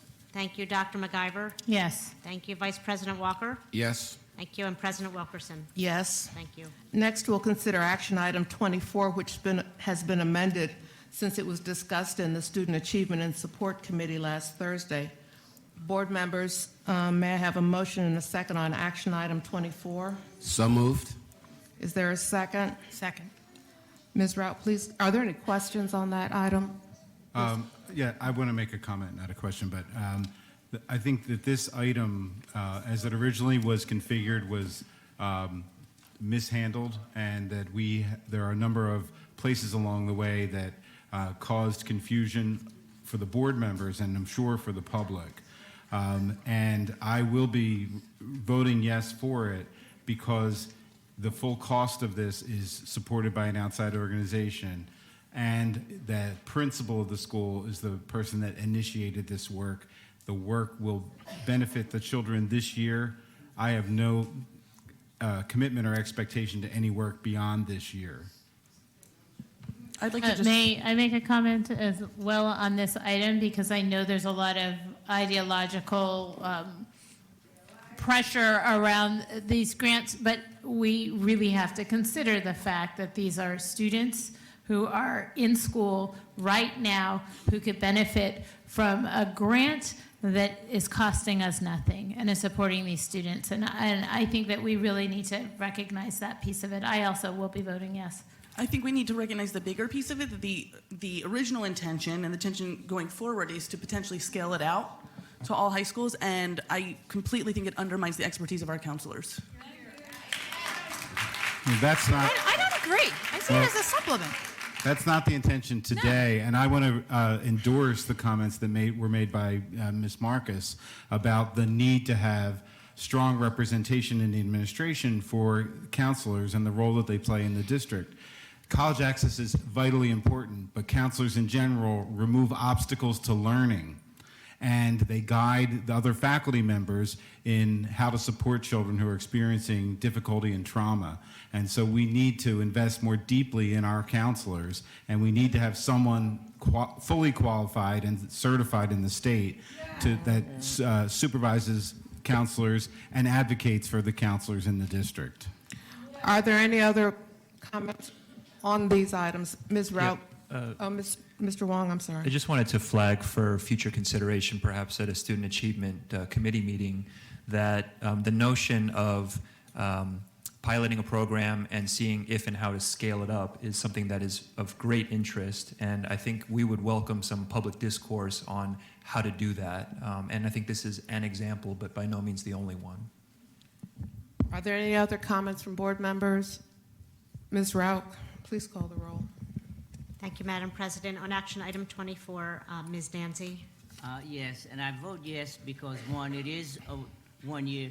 2, our children need all the help they can get. And 3, I don't think that principal is not mindful of his counselor and supportive of her, and therefore I support this grant. Thank you. Ms. Fix Lopez? No. Mr. Huang? Yes. Dr. McColgan? You know, as a service provider, if somebody told me, whether it's counselor, physician, otherwise, that I'm going to get some support and some help to provide services to students, and it's not going to cost the district anything, I would be welcome that with open arms. So I have to vote yes. Dr. McGinley, Yes. Dr. McIver, Yes. Vice President Walker, Yes. President Wilkerson. Yes. Thank you. Action item 24 passes by a vote of 7-1. Thank you. We'll now consider action item 32, the application for charter renewal for Boys Latin of Philadelphia Charter School. May I have a motion and a second to consider action item 32? So moved.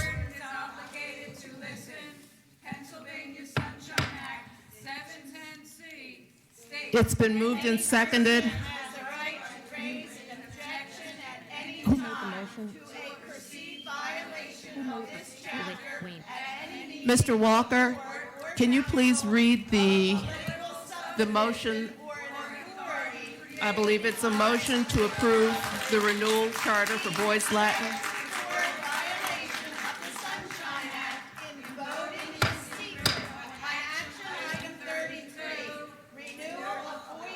May I have a motion to approve the renewal charter for Boys Latin of Philadelphia Charter School effective July 1st, 2017? So moved.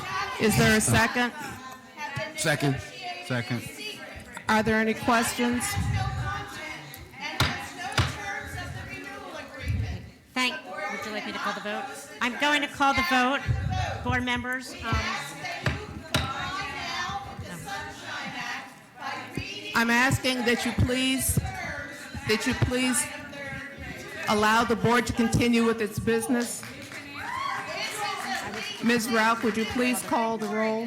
thank you. It's all right.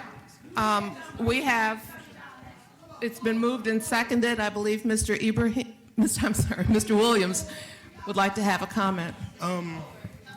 No, I just wanted to just let everybody know that Boys Latin Philadelphia Charter School is sending more boys of color to college than any other school in the region. Just wanted to say that. And our school is serving boys of color in a really good way. I'm sorry, I didn't have anything written down. I just want to. I appreciate the input. It's important for us to hear, so thank you. Are there any other comments from board members? I do believe, and Ms. Grant, so we talked about the need to make sure that things are very clear in terms of it does get a little fuzzy because it's a different framework, and what used to be considered a condition is now actually written into the framework. So my understanding is that there are no terms. The term is the regular charter agreement for moving forward. There's no conditions. Again, Christina Grant, Charter Schools Office. Yes, I just wanted to clarify there are no conditions. The terms are defined as a part of the 2019 version form of charter, which Boys Latin Charter School of Philadelphia Board has met and agreed to those terms. And as you noted earlier, when the conditions were identified for Boys Latin, the organization addressed those conditions. Yes, between the renewal visits of 2016 and 17 to current day, they've addressed the 5 conditions that were set at the time of recommendation for renewal to the School Reform Commission. So there's nothing.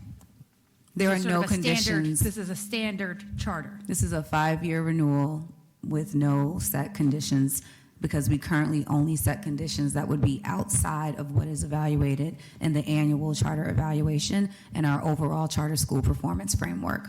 And the 5 years began when? The 5 years would start in 2017. The school is up for renewal again in 2022. And I just wanted to echo that I appreciate your comments, Mr. Williams. I completely, one of the things that I think is unique about this school is the population that it serves. I do agree that, like any of our schools, we have to have high standards because our students can achieve at high levels. The current achievement isn't where it needs to be, but the growth has been very significant over this past year. And so thank you for your comments. Are there any other comments from board members? Ms. Rauch, please call the roll. Thank you, Madam President. I am noting that objections have been lodged for the record, and I'm now calling the roll. Ms. Danzy? Yes. Ms. Fix Lopez? Yes. Mr. Huang? Yes. Dr. McColgan? Yes. Dr. McGinley? Yes. Dr. McIver? Yes. Vice President Walker? Yes. President Wilkerson? Yes. Thank you. We'll now consider action item 33, the release and settlement agreement with Franklin Town Charter Middle School, Franklin Town Charter Elementary School, and Franklin Town Charter High School, including the renewal of the charter for Franklin Town Charter Elementary School effective July 1, 2017, and the renewal of the charter for Franklin Town Charter High School effective July 1. May I have a motion and a second to consider action item 33? So moved. Excuse me. I move to approve the release and settlement agreement with Franklin Town Charter Middle School, Franklin Town Charter Elementary School, and Franklin Town Charter High School, including the renewal of the charter for Franklin Town Charter Elementary School, effective July 1, 2017, and the renewal of the charter for Franklin Town High School, effective July 1, 2019. Is there a second? I'll second. It's been moved and seconded. Are there any questions? Seeing none, Ms. Rout, please call the roll. Thank you. Board members, I will repeat the motion, and then I will call roll. A motion's been made and seconded to approve the release and settlement agreement with Franklin Town Charter Middle School, Franklin Town Charter Elementary School, and Franklin Town Charter High School, including the renewal of the charter for Franklin Town Charter Elementary School effective July 1, 2017, and the renewal of the charter for Franklin Town Charter High School effective July 1, 2019. When I call your name, board members either vote yes if you're voting to approve the release and settlement agreement, including the renewal charter for Franklin Town Charter Elementary School effective July 1, 2017, and for Franklin Town Charter High School effective July 1, 2019, or vote no. Ms. Danzy. No. Ms. Ahaya Hinton. I'm sorry, she's not here. Ms. Fix Lopez. No. Mr. Huang. Yes. Dr. McColgan. Yes. Dr. McGinley. No. Dr. McIver. Yes. Vice President Walker. Yes. President Wilkerson. Yes. Thank you. The motion has passed by a vote of 5-3. Thank you. Finally, we'll consider action item 34, which was added as a walk-on for tonight's agenda. This item is to expand an existing contract with Jim Creedon. Board members, can I have a motion to vote on action item 34? So moved. Is there a second? It's been moved and seconded. Are there any questions or comments from board members? Ms. Rout, please call the roll. Thank you. Ms. Danzy. Yes. Ms. Fix Lopez. Yes. Mr. Huang. Yes. Dr. McColgan. Yes. Dr. McGinley. Yes. Dr. McIver. Yes. Vice President Walker. Yes. President Wilkerson. Yes. Thank you. We'll now hear from speakers registered on general topics. As a reminder, we'll be strictly limiting enforcing the 3-minute speaker limit. There's an electronic time prompt on the table. When your yellow light comes on, you'll have 30 seconds to wrap up your comments. When the red light comes on, your time is up.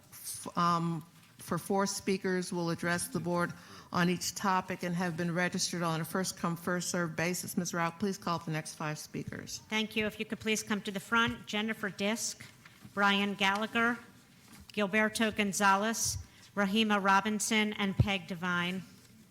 And if Jennifer Disk could come to the table, please.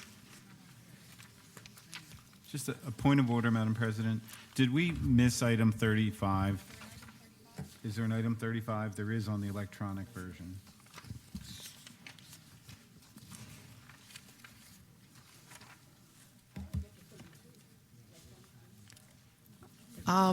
We will check on that, and then if the next speaker would speak.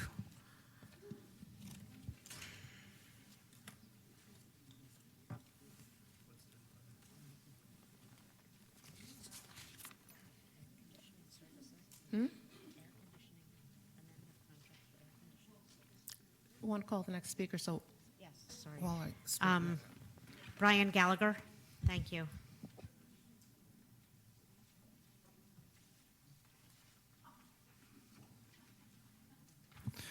Good evening. My name is Brian Gallagher, and I joined the district as a teacher at McDaniel Elementary 3 years ago. During my first year, my district coach nominated me to be featured on the district website's Inspiration Corner. I helped facilitate the Writers Matter program for my students, even helping one win an award. I ran for and won our school's election for building rep. When the district did walkthroughs, my principal consistently told me that I was the, quote, shining star. When deciding if I would come back this year, she joked that she wouldn't be a good reference for me because she wanted me to stay. I don't say any of this to brag, but to show that I have been competent, dedicated, and respected. I also say this because this week I handed in my resignation. During my first 2 years in McDaniel, I've witnessed some terrible and tragic things. Countless staff leaving, violence between students, towards staff, and from outside adults attacking students. All of this, and I still decided to come back because I wanted to be part of to helping change the culture of this school. The staff who returned this year were strong and incredibly dedicated. Every adult in that building cares immensely for the well-being of our students, but the situation only got worse this year. During my first 2 years, I taught 3 very small sections. While still difficult, the smaller classes at least made my room more manageable. So what did we do entering this year? We tried to save a couple dollars by closing the primary building and condensing all grades K to 8 into one building. For over a month, beyond the leveling deadline, I had upwards of 40 students in my 8th grade class, a class who last year was in 3 sections and totally out of control, with teachers still out on medical leave. Again, I continue to witness more mayhem and violence. When I consistently brought my concerns to our principal and to plead for more help, I was told things like, quote, no one is coming to save us and no help is coming. I was told to hold them for lunch or after-school detention. Essentially, the only solution was to rely on free labor and to stretch us even thinner. I was losing my mind. I was having panic attacks daily, perpetually angry, and severely depressed. I was afraid I would hurt myself or say or do something at the school that I could not come back from. I could not be the person I needed to in order to help our students. I was completely and utterly broken and trying to avoid a psychotic break. What is truly tragic about this situation is that McDaniel is not alone and no one is surprised by my story. While many of these situations have to do with student behavior, I do not blame them at all. They are traumatized. Nor do I blame the adults in the school trying to make the best of an impossible situation. This is happening because of a failed system, because of decisions made by our political and district leaders.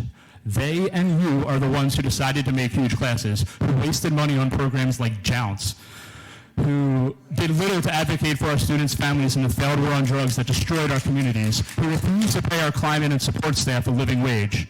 And yet somehow we wonder why we are unable to attract and retain dedicated professionals. If our adults are feeling this way, how must our students be feeling? For us it is a job, for them it is their lives, and we are failing them. I have to believe we're on the same side, so I'm asking you to be leaders, to be proactive instead of reactive. Look at our building conditions. I am here today to ask that you offer real and tangible support to McDaniel now. They need more qualified adults in the building immediately. But bigger than that, I am asking the board to be bold and aggressive in advocating for our most neglected schools and community. Our enemies sure are. I am asking you to offer a living wage to our paraprofessionals and climate staff in our next contract. I am asking you to implement true restorative justice practices, not just the elimination of consequences, with trained professionals and programs in every school. In the richest country in the history of the world, don't tell me there isn't enough money to fight for all and win these things. There's plenty of money. The will to take it is what is lacking. Stop begging for scraps, enough Band-Aids on bullet wounds. I love working in the district, and I hope to be back sometime soon. Thank you for your time.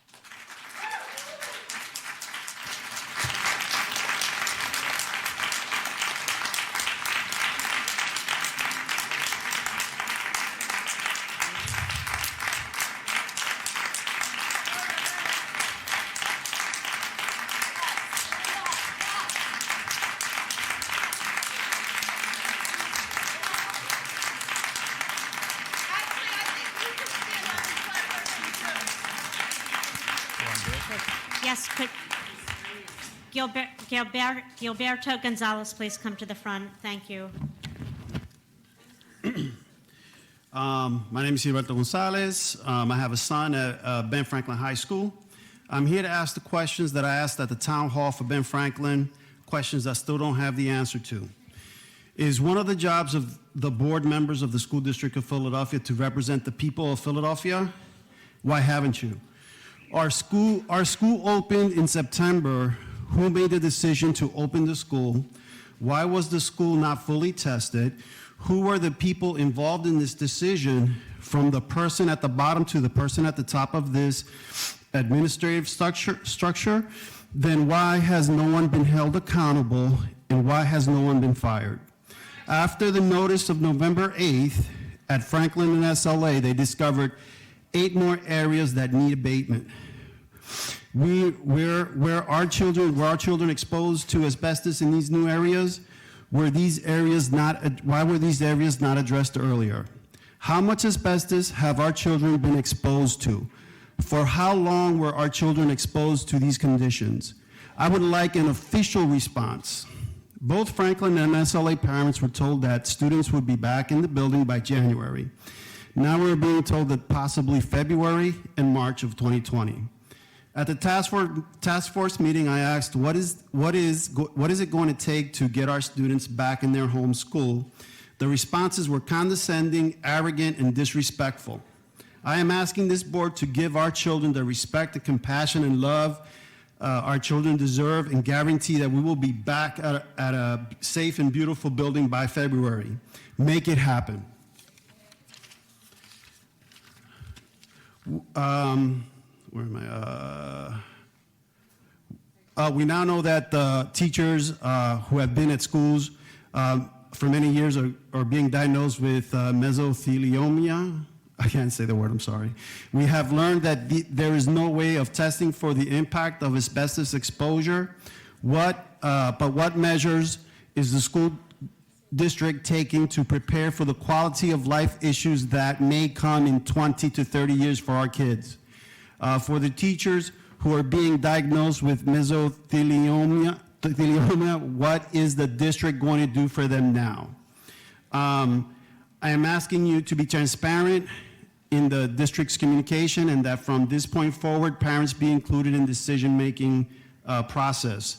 The trust has been broken, and it will take a great and honest effort on the part of the school district and board to restore it.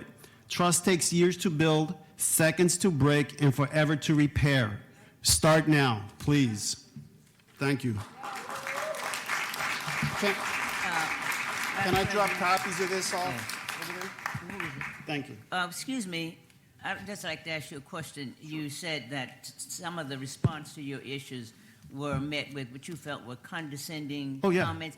Could you elaborate on that a little bit? Sure. I asked, what is it going to take to get this done, get us in the building by January or February? And one of the responses was, well, why don't you do the job? Yes, seriously. Okay, and my response was, it's not my job, it's yours. That was a district person? That was a district person.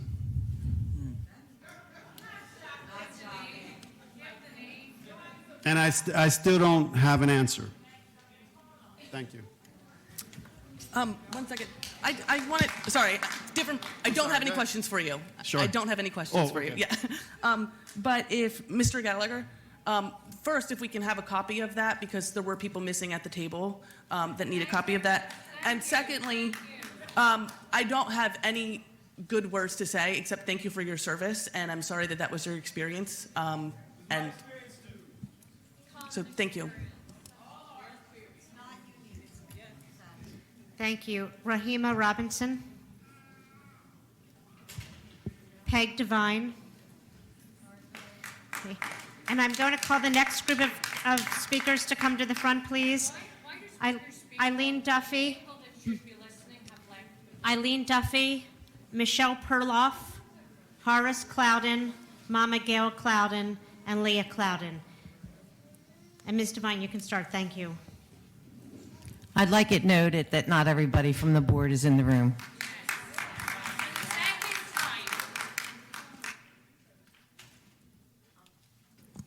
I'm Peg Devine. I'm a certified school nurse with the district for 27 years. I'm here to discuss serious problems with immunization compliance. Firstly, the district sent oversized postcards via U.S. mail on October 3rd with the student's name and a statement that said, with the child's name, that your child is not in compliance with Pennsylvania state law.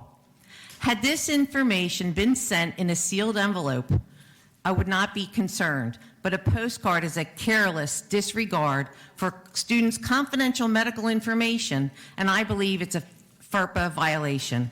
How can you assure the parents that only persons with quote-unquote legitimate educational interest were able to read these postcards? Secondly, I'm deeply disturbed by the tampering of electronic health records that occurred during regarding immunization documentation. On Friday, November 1st, an email was sent by Karen Lynch informing the certified school nurses that provisional dates would be centrally entered into the student's electronic health record. This is tampering with medical records by unlicensed staff, and it's positively unacceptable. According to state regulations, these students are not compliant. These parents provided no medical certificate. The state requires a specific immunization plan for the student, and it's to be filled out and signed by a physician and given to the school as proof that the student is scheduled to complete the required immunizations. The email implied that a field trip plan would be in agreement with the state mandate, yet these provisional dates were entered without parental consent for these so-called field trips. This reckless plan, deeply disturbing, shows no respect for the professionally licensed staff who have been ignored throughout this process. In addition, the email made no reference to the parental EH-80 form, which is required for all field trips. The EH-80 form provides emergency contacts and health information, which is essential to healthcare providers who are being asked to administer immunizations to teens without their parents being present. We have, since last year, been asking this board to allow us to follow the state mandates. Just this afternoon, we received a formal health alert from the Department of Health that a cluster of pertussis has been found in a school in Philadelphia. I'm respectfully asking this board to step in and demand that we, the licensed professionals, be allowed to do our jobs as directed by state mandates and to document on electronic health records without the tampering interference of non-licensed administrators. Ms. Devine. Eileen Duffy. Ms. Devine, Nurse Devine. I'm wondering if someone could explain what provisional dates means and who is entering them. We don't know. Nobody told us. The nurses aren't aware. What do you mean? What does that mean? Excuse me. provisional dates? Well, are Can you we get asking Ms. Devine a question? No, or asking I wonder if the administration district should question? answer that question. I can tell And you did that we really normally want- the nurses provide that We can- information. We can have somebody respond to this specific, your question, member, is What are provisional dates and why is someone other than a medical staff who is charged with doing this entering that Okay. information? I want to thank the speaker for your input, and And then why we'll were ask. postcards sent? And why were readable postcards sent with medical Okay. information? If we could have somebody from, the- Karen?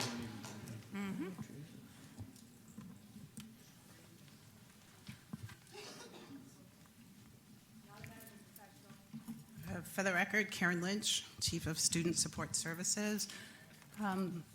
My memory of the postcards that were sent, it did not include medical information. It said that the student was in violation, but it provided no information about the individual students or their status. Wait, but it said your child is In violation does not have of- their immunizations. That's medical information. It said That is medical information. excuse me. You asked the district for an answer. the postcard did not include specific information on any child. It was demographic information that had the child's name, the child's address, and said that that there was a violation of a state code. It provided no information at all on which vaccine was required. Thank you. Dr. McCulkin, do you have another question? Now, just if we could see a copy of the postcard, please. Thank you, Ms. Lynch. And the what? Eileen Duffy. The provisional dates? Provisional dates.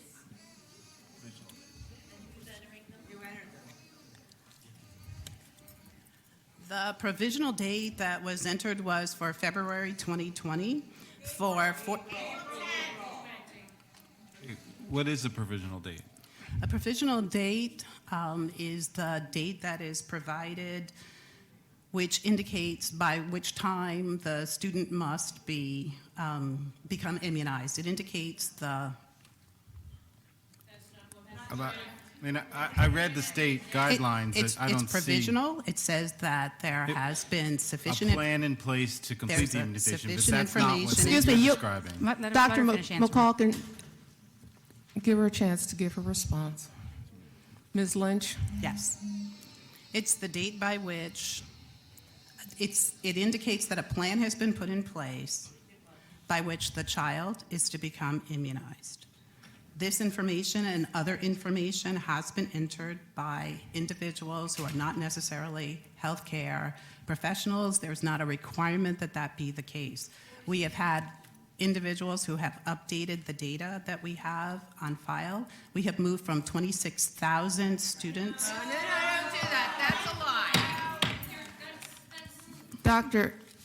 I'm sorry. Ms. Lynch, do you have anything else to add? There's been a good deal of work that has taken place over the last few months in order to make certain that students within the school district of Philadelphia became immunized and current with their requirements. Thank you. Excuse me. Can we let staff member answer, please? Yes, Thanks. let's let her answer, please. May I ask one question? Is there There's another? another answer coming. Okay. Please identify yourself. Melanie Harris, Chief Information Officer for the school district. I want to reply to the comment which was made about non-health professionals entering data into the student information system. So one, there is no requirement under HIPAA. We are not subject to HIPAA since we are not overseeing children's health insurance. And there is definitely no FERPA violation. We take this very seriously, and people need to understand that data is updated in the student information system in many ways. As an example, Philovax, which is the city system that captures immunization data to which nurses regularly access directly through the city. We have made it easier for them by working with the city and with Philovax to import that immunization data directly into the system. We have imported it multiple times, so that is an example of a non-health professional bringing data into the system in an automated fashion to make it easier. Excuse me, Dr. McCulkin. I'm sorry, McColgan, McGinley, McIver. Could we hear from the speakers on this topic before Yeah, we try to straighten anything out? Because there are think other that would be speakers on this constructive. topic. I appreciate the suggestion. Eileen Duffy, please. Thank you.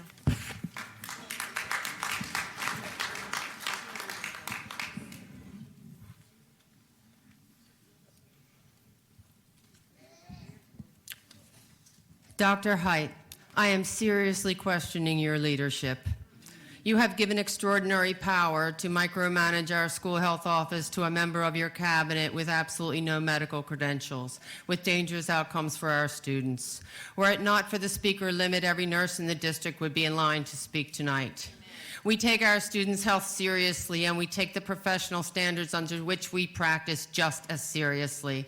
Last time I addressed this body, it was concerning a skyrocketing immunization noncompliance rate due to this person's illegal directives. With your blessing, this same person was charged to fix a problem that she alone created. We nurses watched aghast as she fumbled through her incredulously concocted fix, replete with the requisite wasting of scarce resources. One example of the fallout, the resignation of Dr. Matherin, our respected director of school health, a female African-American physician with an MD, PhD degree in public health. How lucky we were to get her until she left. Dr. Matherin terminated employment with this district on October 4th, yet this has yet to be announced publicly. Talk about a breach of trust in your leadership. Consequently, we nurses have been administering medications without the legally required standing order, making a mockery of the constraints of our nursing licenses and our profession. Dr. Height, we nurses bring extraordinary expertise to the table. Isn't it implicit in the requiring certified school nurses in schools that these same nurses would provide such services within the scope of their practice? In what imaginary world are nurses expected to follow the dictates of some nebulous, quote-unquote, collaboration with the health department, in which there's nothing in writing and never a signature of even one actual health professional? Dr. Wilkerson and board members, I need you to do your job as members of the school board and protect our students. Use your oversight authority to keep these destructive management practices from continuing. After the immunization debacle, and now with the inability to give pain medication to students, one would think things could not get worse.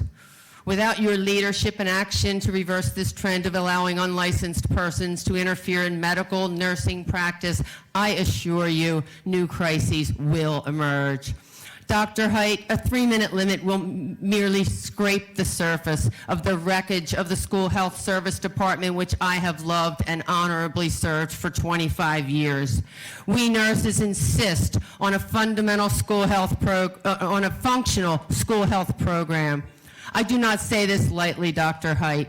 If you cannot end this fiasco, please step down from your position, and wherever you go, please take Karen Lynch with you.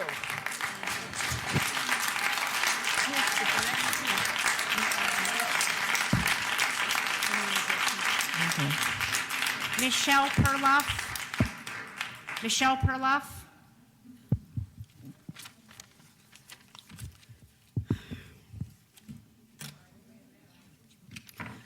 Good evening.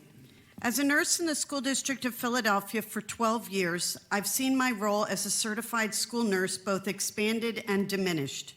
In addition to our mandated screenings, we triage, multitask, collaborate, coordinate, teach, counsel, and assess, all while administering medications, first aid, and caring for injuries. Historically, our records, particularly our immunization records, had been the envy of counties across the entire Commonwealth of Pennsylvania. Well, we were until we were prohibited from excluding children without their immunizations. In just a few years, our records became abysmal. Fast forward to 2018, and as we've all heard in the news, there have been outbreaks of measles and mumps, both in schools and on college campuses right here in Pennsylvania. Nurses had a system that worked well until we didn't have the support of the school district. As professional nurses, we have exemplary documentation skills. We know how to do our jobs. Confidentiality and HIPAA have been compromised by getting other departments involved in this matter, sending out multiple different directives, instructing students to take futile field trips for shots without their parents, and giving different deadlines to parents are all confusing and aggravating for everyone involved. In fact, reminders that went to parents of students who were in compliance.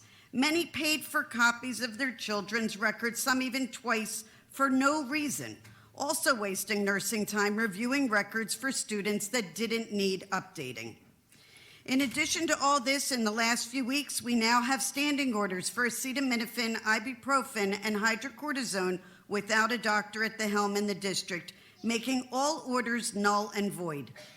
The professional certified school nurses in the School District of Philadelphia have standards of practice to follow, and someone needs to respond to these matters. Please let us do our jobs. I'm here to find out who is taking responsibility for these directives.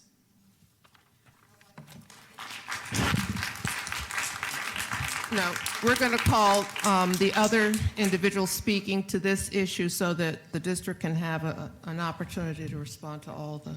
I believe it's Colleen Quinn, then would be next, and then Ann Smith. Is there anybody else here who is registered to speak? And what's your name? Patricia Malloy. Okay, so if on the nurse issue and immunizations. Okay. Okay, so Colleen Quinn, Ann Smith, and then Patricia Malloy. And just for the record, a question was raised about whether there was an action item 35 on for this evening. That is something that's for next month. Okay. Thank you. Good evening, and thank you for the opportunity to address the school board this evening. My name is Colleen Quinn. I have worked in healthcare for 40-plus years at several highly respected academic medical facilities, with the most recent one being the Hospital of the University of Pennsylvania. I am a certified school nurse, a board-certified advanced practice nurse, and a board-certified emergency nurse. I have worked hard over the course of my career to meet the standards and rigors of nursing, and I am extremely proud of my chosen profession. However, since coming to the School District of Philadelphia 4 years ago, I am appalled at the disrespect and sheer disregard of nurses within this district. The last 17 years, nursing was ranked the most trusted profession in Gallup's ethic polls. The annual poll found that 84% of respondents rated the honesty and ethical standards of nurses at high or very high. I can only guess that the other 16% must work for the Philadelphia School District. 2 years ago, the school district hired a chief medical officer, a director of nursing, and opened positions for 3 additional school health nursing coordinators at 440. Collectively, as nurses, we were all very excited in anticipation of needed change to school health services and the services we offer to the students of Philadelphia. First and foremost, to have a medical professional at our helm was paramount. Finally, guidance from someone who speaks our language and knows the law as it relates to healthcare and HIPAA and student health. A director of nursing, someone to oversee protocol and policy, something that has, again, not been addressed in this district for years. We did have a policy and procedure manual when I arrived, but it quickly disappeared. We were told it was being updated. Additionally, coordinators to take the burden of 300 nurses off of Shannon Smith and build an induction program for nurses that we all need and we all are required to complete by our 6th year anniversary within the district. This is a state mandated requirement for nurses. However, we are being told repeatedly, just sign up for the teacher one. Fast forward 2 years. We have no medical leadership. We have never been informed that Dr. Matherin no longer works for the district. As fast as we hire coordinators, they quit. As fast as we fill the nurse vacancies, new ones occur. I feel that this is a direct reflection of the current leadership that we have at 440. And to further add insults, yesterday in response to the many inquiries that were made to 440 about nurse documentation being changed, immunization protocols we are being asked to comply with, having no medical doctor overseeing healthcare practice in the school district, we received an email from the CIO, not a CMO, stating that health insurance portability and accountability, HIPAA, generally does not apply to K-12 student health records that are maintained by the school district. In the context of HIPAA, we are not healthcare providers or insurers for students, and students are not our patients. I would like for this person to spend one day in any of our health rooms and then tell me that I am not a healthcare provider and students are not our patients. This is unacceptable on so many levels that I don't even know where to begin. Thank you all for your time.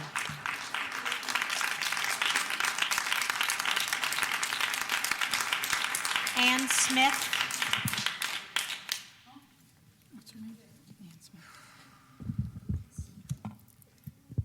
Greetings, members of the school board of the District of Philadelphia. My name is Ann Smith, and this is my 20th year working as a school nurse with the school district. I am distressed by the administration's management of the health services provided to the children of Philadelphia. We have roughly 270 school nurses in the district, a director of nursing, and 1 nurse coordinator. However, decisions about healthcare management are being made by non-health professionals without regard to the input of the professionals they have hired. This has resulted in putting students, school nurses, and the district at risk due to disregard for the law and standard health practices. 4 weighty violations of health and nursing practices have been disregarded. First violation, there is currently no physician in place to allow school nurses to administer ibuprofen and acetaminophen to students for minor pain.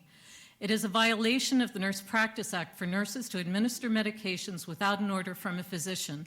Until today, and only after pressure from school nurses, there had been no direction provided to the school nurses regarding this dire situation.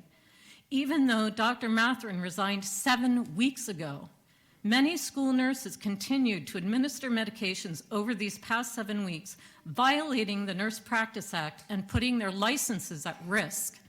because we didn't know that we didn't have a physician. We still haven't been formally informed. There appears to be no plan to rectify the situation, as there is no position posted for a replacement for Dr. Matherin. Second violation, we were told at the beginning of the school year that there is no longer a nurse procedure manual. Nurses work under guidelines set out by the institutions in which we work.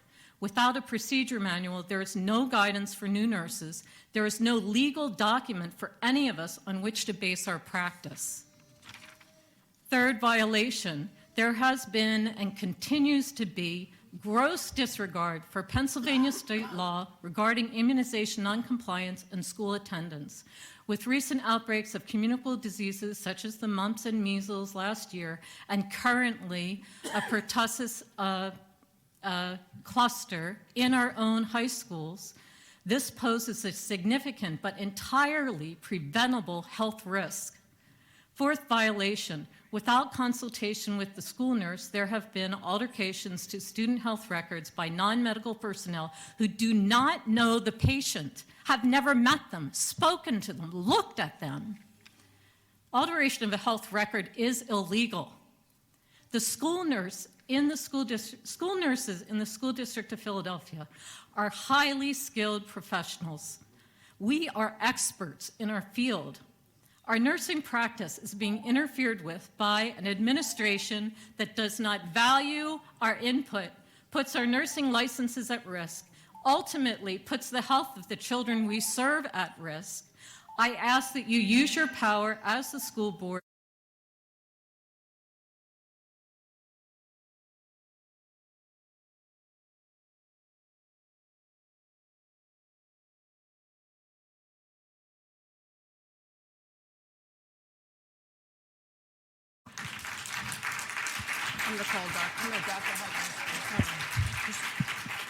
Do we have one more speaker speaking on this topic? The face woman. Patricia Malloy. Yes. Hello, my name is Patricia Malloy, and I'm a nurse at Wilson Middle School. I'm here today to talk about the FACE office. This school year, the FACE office was put in charge of handling the students with non-compliant immunizations. This task should have been managed by the school district's certified nursing staff and not the non-medically trained FACE department. I have one major question about this whole situation. Why did the school district not utilize the employees with the medical background and credentials to oversee the immunizations? FACE sent home postcards with personal information, called parents, and sent letters repeatedly with incorrect information. Most times, they were sent to families that were already compliant, creating more confusion for the families and the school. FACE, under the leadership of Karen Lynch, never contacted the school nurses to ask for our input. We were never asked what process was already in place for our students in regard to their immunization status. The FACE office took it upon themselves to change student statuses without the proper documentation to justify the change. In the past, students were excluded from school when they were not compliant.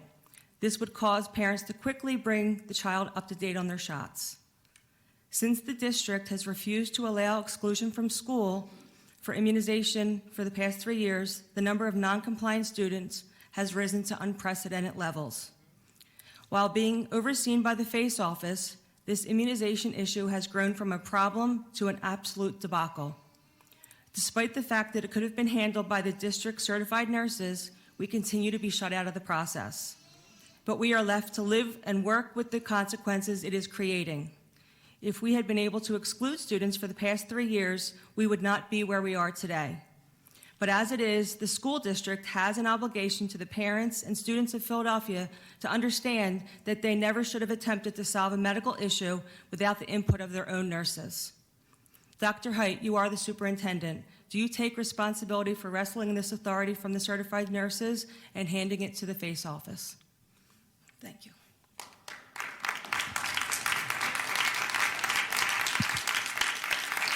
Dr. Height. Thank you. Thank you to all the nurses, all of the nurses who are here this evening. Thank you for your comments. Thank you for the work that you've done. And I think it's been an extraordinary effort to get so many children immunized this year. Well, And so I listened to you, please. So one of the things I think is really important is that we have the ability, we create the ability to understand who needs what. And especially as it relates to our children, who needs what immunization, what are they missing, what do they have, and so that it gives us all of the information we need. We've also been working with the health department, the city's health department, to actually construct opportunities for our young people to get immunizations with.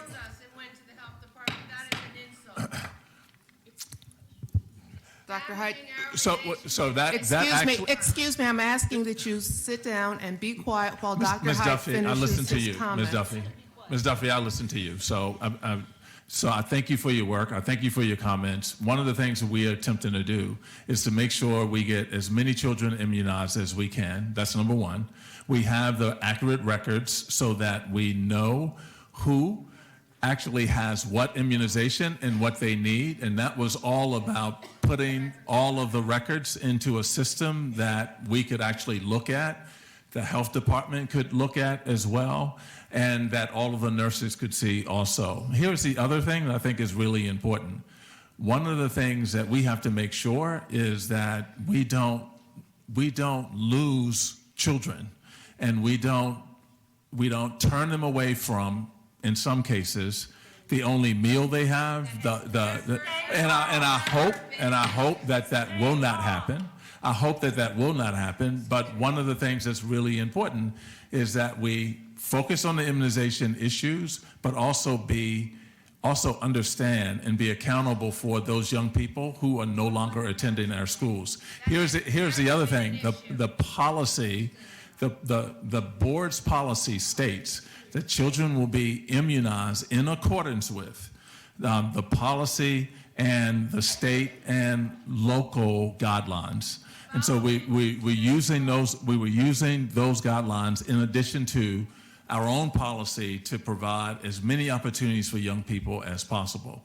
Once again, I do appreciate the work that all of you have done to get so many children immunized. And I can say for the first time, we have information about the numbers of children who need and what they need in order to be allowed back in school. We have to continue to do this work and to focus on the efforts to get those young people immunized. Now, I will speak to the part about not having a medical doctor on staff in order to provide you with the orders you need in order to dispense medication. In that event, then the medication that children are prescribed is the medication that their own doctor or physician has prescribed. And that's how this works when you don't have a medical director to do that. You should have known that she was no longer here. Yeah. That should have been communicated to you. That should have been communicated to you. Dr. McCulkin. So, this has been an issue that I've been very concerned about. I first raised the issue back in January. It's almost a year. And there's a few things that I'm incredibly concerned about. One, the number of nurses that are here. We tout on our website on the first page of the action plan that all of our schools now are staffed with nurses. That's a wonderful accomplishment. But we're not going to be able to have that 100% for long if the staff aren't respected and allowed to do the job they were hired to do.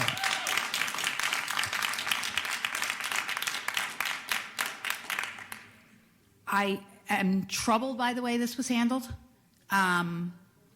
I feel like it seems to me that the nurses and nurse practitioners were, hired to do a job, and then their hands were tied behind their back, and they were told they weren't allowed to do that job, that they couldn't use the tools and the laws that are behind us to complete this task. The law does not state we vaccinate as many children as we can. The law states you cannot come to school unless you are vaccinated. So I'm struggling with that. I'm really struggling with that. I've been struggling with that in all of the conversations we've had about this, in committees, et cetera. And from the onset of this conversation, I keep hearing over and over again the concerns about attendance and that we're going to lose children. I did hours of research into those people who talked about, losing, salary. I've lost lots of salary by doing this work over the last year because I spend a lot of hours working on these issues. My fellow board members will tell you I read everything that comes across my way. And I did hours and hours of research and phone calls to other experts in regard to where is the data stating that kids will be significantly absent if we exclude them from school. And it does not exist. It doesn't exist. Dr. McColgan, they're not coming now. What's They're that? not- They're children who are not coming now. Yes. If you would Right. finish, It and doesn't then exist. I believe the data doesn't exist. It Dr. doesn't exist. McGinley wants to And- speak next, I would guess. No, go ahead. Well, let Dr. McGinley go.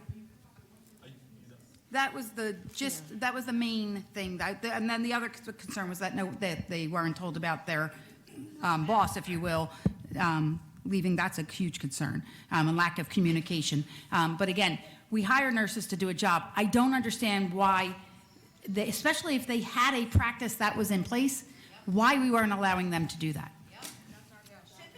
Dr. Dr. McGinley. So, I'm not even sure exactly where to begin because I'm really quite angry and upset about this. I mean, I think that there is evidence of a disregard for the concerns that board members have raised about this. And if I tomorrow went to Dr. McColgan's office instead of my own, that would be malpractice. And credentials, professional expertise means something. And in all school districts that I know, we vet people by their professional expertise and we put people in charge of the work that they were trained to do and the work that they have the credentials to do. So there's this pattern here that's been troubling to me since I started on the SRC, where there's a disregard for credentialing and there's this assumption that smart people can do lots of things. But there are areas of technical knowledge that are lacking in the people who are overseeing this process, whatever that team looks like. And so I understand, having been a school administrator and been a principal, two things. One, yes, we give children the medicine that is prescribed by their doctor, but for many years, probably decades, we have had a standing order from a physician to give kids pain medicine. And the second thing that I understand, having been a principal, and you understand, having been a principal, is we don't just push the kids out the door because they don't have immunization. We go after them, we meet with their families, we go to their houses, we do every possible thing to ensure that the immunizations are acquired and that the children return to work. That was local practice here. That was local practice for a very long time. If it wasn't working in some places, that needed to be corrected. But putting people in charge of something that they don't know creates all of these issues. And I don't think that it's professionally responsible, and I don't think that it's respectful to the board when last spring we had the conversation here. Ms. Lynch sat at that table, imagined some policy that we don't have. I reiterated the language of the policy and asked her and asked you to make sure that we're following the policy. Since then, we've had all different versions of policies, all different versions of waivers, none of which is allowed for in the state regulations. So someone needs to be employed to be the medical director of this work, and someone needs to be employed who understands nursing in the same way that somebody needs to be employed who understands counseling to supervise the counselors. And someone needs to be ensuring in our Office of Human Resources that the people that we hire have professional credentials, including things like, teacher certification. May I just ask a clarifying question on your piece there? Because I'm recalling in all the conversations about vaccinations and the policies that we were putting in place and the procedures that Dr. Matherin was not part of any of those conversations, and I want to know was she part of this conversation, and is that what led to her resignation, perhaps? I'm kind of with I have one last question. I mean, Dr. McIver. Our Office General Counsel, what advice have you given to this division of the school district to ensure that we are in compliance with the law? You report to the superintendent, but you also report to the board. Yes, so I can't talk about the specific legal advice I've given, but that our office has been working, has worked with Dr. Matherin while she was here, has worked with the FACE office, has worked with the Office of Student Support Services around various issues to help them make decisions. Our office was not involved in the actual decision-making itself, but in my understanding it, because I haven't given all of the advice myself, in setting certain parameters and explaining what policy would allow, what policy might not allow, and the same under the legal requirements under the regulations you're talking about. You could discuss that less obliquely with the board? Yes, I will be happy to discuss that in executive session with the board. Thank you. One other, go ahead. Go I ahead. just want to ask one thing. I concur that, particularly in the arena of medical, that you need someone over it who is of that profession. What is our plan for replacing Dr. Messi if she's not coming back? Of putting someone who is qualified in that position?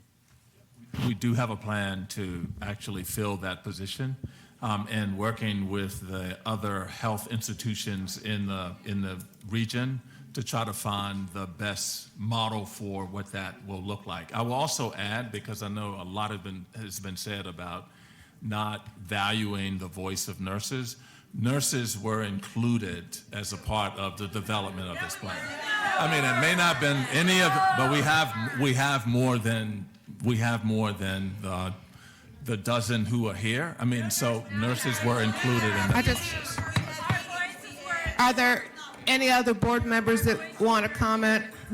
I want to express, I share the distress over the lack of oversight by a medical professional. I think that listening to this issue evolve over time, having inappropriate or inadequate expertise guiding this work has been a problem and needs to be remedied quickly. And I'd like to also have a board executive session with the law department so that we can get some clarity on and satisfaction that we're operating within the parameters of the law on some of this. There have been a lot of allegations made that expose the children in the district, the institution to risk, and I think we owe it to the children of the district, the families who send their children here to understand this issue fully and to see that we get the kind of leadership of the whole medical side of the district, the kind of leadership that we need. Can I just ask one follow-up? One of the things that was testified about was the nursing manual disappearing. Can you talk to that? I cannot. I can get staff to talk about that. I cannot. I don't know enough about or staff. That. But we can give a report about it. And who does the manual fall under? It would have fallen under the position that Dr. Matherin was in order to put that together, to pull that together. Yes. I think it's also important to add, just as another bit of context, that it was, and I know people have actually called out Karen, who is the Chief of Student Services, but she was also the one who actually sought out and hired Dr. Matherin. And so it was the individual who wanted to get a medical person into that role. Yes. Are there any other comments from board members? Would please call the next speaker. Yes, I'm going to call the next group of speakers Horace Clouden, Mama Gale, Leah Clouden, Kathleen Butts, and Steve Halpern. Horace, thank you. Thank you. Oh, this is great. Good evening. I hope you read the material that I have given you in the past. Basically, since someone brought up McDaniel, here we go, 2% achievement Overall SPR, 24%. That's in one of the manuals I gave you. You know, but our main concern is teachers' attendance, which also the guy spoke about. 22% was the teachers' attendance for attending 95% or more of the days. Students' attendance was 34%. How do we, correct me if I'm wrong, it's 180 days that these teachers get employed to do. Salary starts at maybe $42,000 up to $85,000 for 180 days. I used to be a 12-month employee for the school district. I was out 6 days for 7 years. Only 6 days in 7 years I was absent. They can do the research, period. How come you can't, if a teacher can't come to work, why can't you fire the person? My thing is this: you need to privatize the principals. Let the principals reapply for their jobs, come up with a 3-panel people to run the schools so they can be in these classrooms and hold the adult staffs accountable, period. The adult staffs accountable. You look, I did the research. You have it. These teachers are absent, period. They're absent. Now, these K-8s feed 18 neighborhood high schools where their achievement level is no more than 8%, and their overall SPR is 36%. That's the school district's record. So here you got one failing into another into graduation, period. We always advocated back in 2013, you see my report, get rid of these K-8s and make them K-6, bring back in the junior high schools. Because we don't have any more junior high school buildings, we have to take these big high school dinosaurs and make them 7th to 12th grade campuses because we got rid of schools. I mean, hey, we have to be in the classrooms to make people accountable, period. You can clap all you want. You can say asbestos. Let me tell you what to do with your asbestos problem. Have call a state of emergency. Teachers, close all the schools, only make the essential employees that need to come and clean this stuff out and let you start the next school year in a safe environment. Are you willing to give up your salaries for 6 months to have a clean environment since you're worrying about your health that much? I don't think so. Okay? So here we go.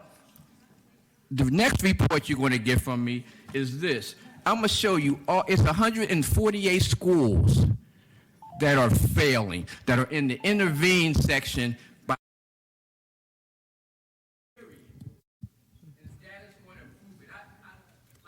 the lady said, I'm up doing this research just to give it to you so you can't say you didn't know. Thank you. Okay. Thank Thank you. Mr. Clouder, thank you. Okay. Mama Gail? Can I just flag something for, I want to just flag something for the Achievement Committee. It reminded me when you talked about teacher attendance. One of the things that we've heard a couple of times recently are issues when there's a medical leave. And I don't know the process or procedure for filling that, but if we can just flag that and think about, that seems to be an issue that's been brought up multiple times. Thank you.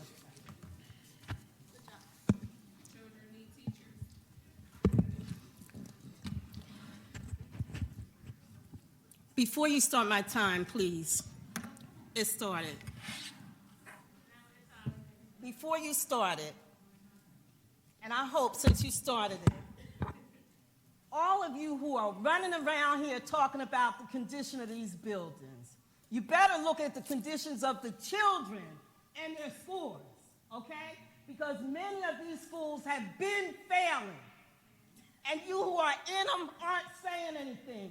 Many of the black educators that were in these schools are no longer there because they were bullied out. When they spoke up for these black children, you wanted them out. I'm going to tell you the truth.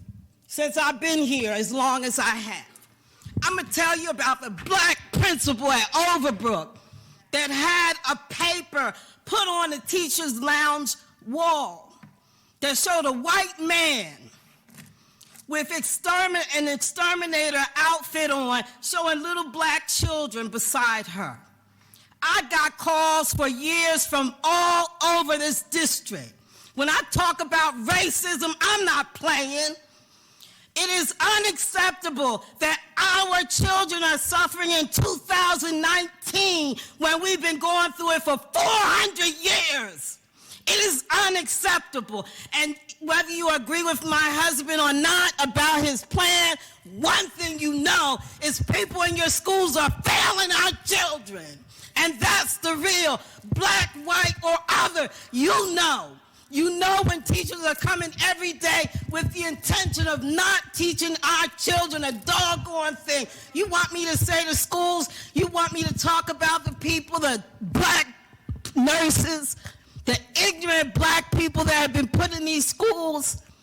Don't get me started, because I will call on every group there is. You got the teachers union that defend the bums. That's what they're called. I don't call them that, but that's what they're called.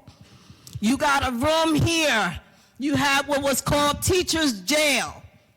They call it the rubber room. Let's talk the truth. Let's talk the truth. Walking through these halls, walking through the halls of the school, white teachers will put their heads down rather than speak to somebody black who's on the staff. And I know because I've taught professional development. You got some of the most broken people in these schools standing in front of these hurt children, these wounded children. Many of them are wounded because their parents were wounded in the same schools. We got children being bused all over the city. They can fail in their own neighborhood. They're on these buses an hour and a half, some of them. God only knows what time they get up in the morning. And they're going across town because their wonderful parents think that if they go across town, they're going to get a better education. Bring them home and make every school great, please. And baby boy, I didn't mean to point at you, but I was so happy to see a dark-skinned child sitting over there because I haven't seen it. Color matters, and you walk around acting like it doesn't, it does. I'm done. Leah Clouden.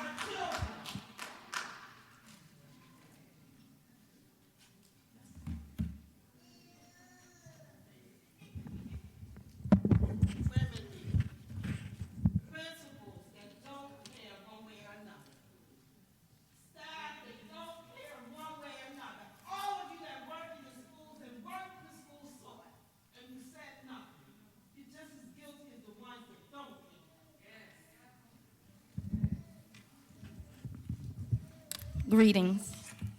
I didn't write anything, but I think both my parents pretty much said it.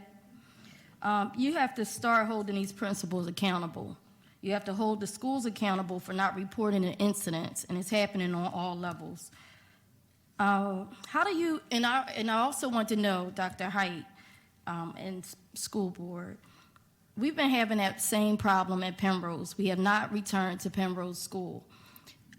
When we were in a meeting with the principal, and I don't even know if I can discuss it, but I'm going to discuss it. She was caught in lies. I want her held accountable for the lies that she told. We have not been back to Penrose. We were feeding over 200 children a day. We didn't get any money, any grant. Well, we got donations from our communities. We didn't get any grants to fund what we were doing. We did it just about every day, and we worked diligently to help both the families and the students, even staff in that community. So, Dr. Height, I would like for that whole situation to be held accountable, because even though we still have our stuff stored there, they stole 73 chairs from us, and that's just one of the group of things that they stole. So, I like for the principal and whoever else is involved in that, I want them held accountable for that whole situation. Also with the teachers, my father said it, they're not showing up, they're not teaching. How do you hold them accountable for students just failing across the board? We also talked, I know my family talked years ago, or throughout the years, about hiring black teachers. We have HBCUs, and I don't just mean black. from other countries. I mean, African Americans, HBCUs. We know that in North Carolina, the HBCU there, they had hundreds of students in education. You can do a recruitment like that. The substitutes aren't working out. We need some real teachers. Also, I'm going to go back to my attire, the attire that staff should be wearing. Will you have your engineers, your maintenance people wearing uniform shirts? Why aren't these teachers dressing appropriately? You want the students to see success. They need successful looking people standing in front of them. People are showing up with whatever they want to wear. I don't work for the district. I don't even work. What I do is I give my time freely. They need to dress better.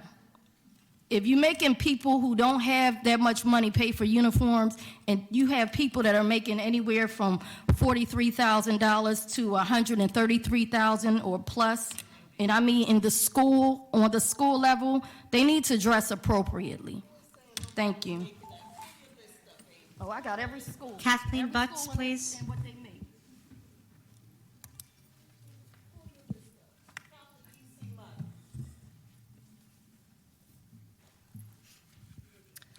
Hi, good evening. I'm here today speaking as an SLA parent who sees the inequities in how the district is managing asbestos abatement.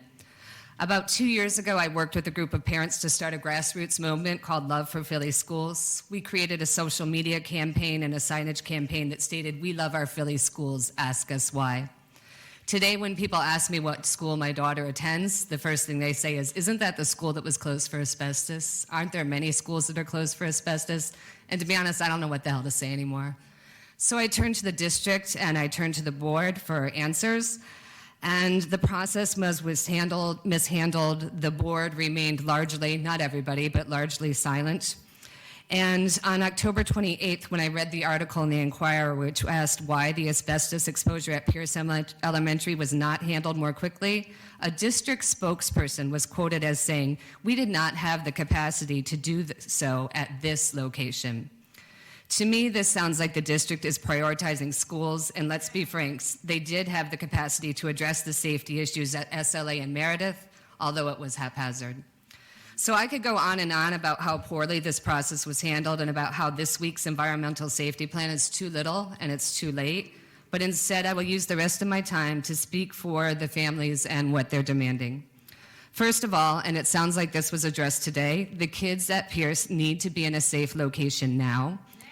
Not next week, not next month. It's been nearly 3 months, and honestly, I'm looking at you. If your children were asked to wait 3 months, would that be adequate?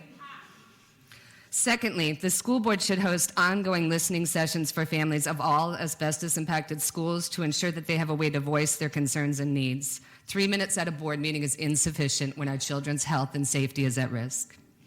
And a lot of schools don't have the privilege of a task force like SLA was given. Thirdly, the board needs to take immediate steps to ensure that the students at relocated schools have access to the same level of education and classroom resources that they had before their schools were closed.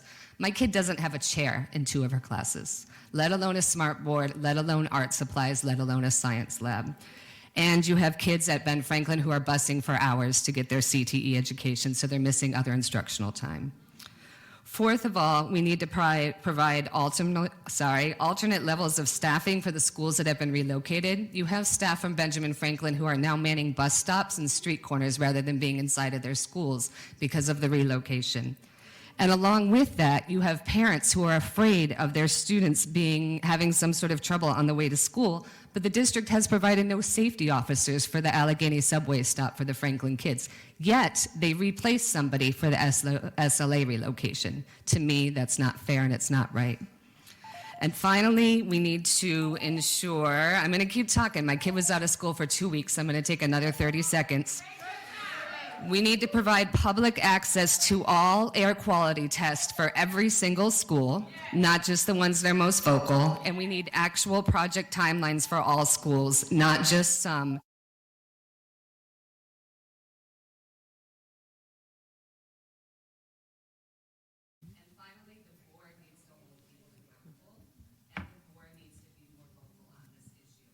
So I want to keep telling people why I love Philly schools, but to be honest, I'm having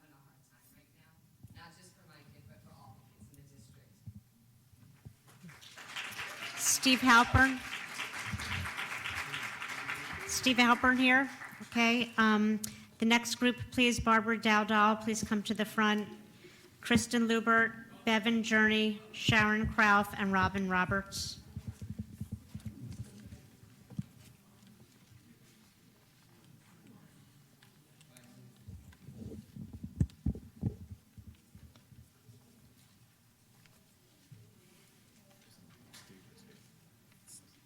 Steve's not here.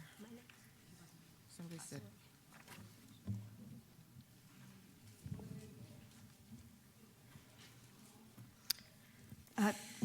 Good evening. My name is Barbara McDowell-Dowdle.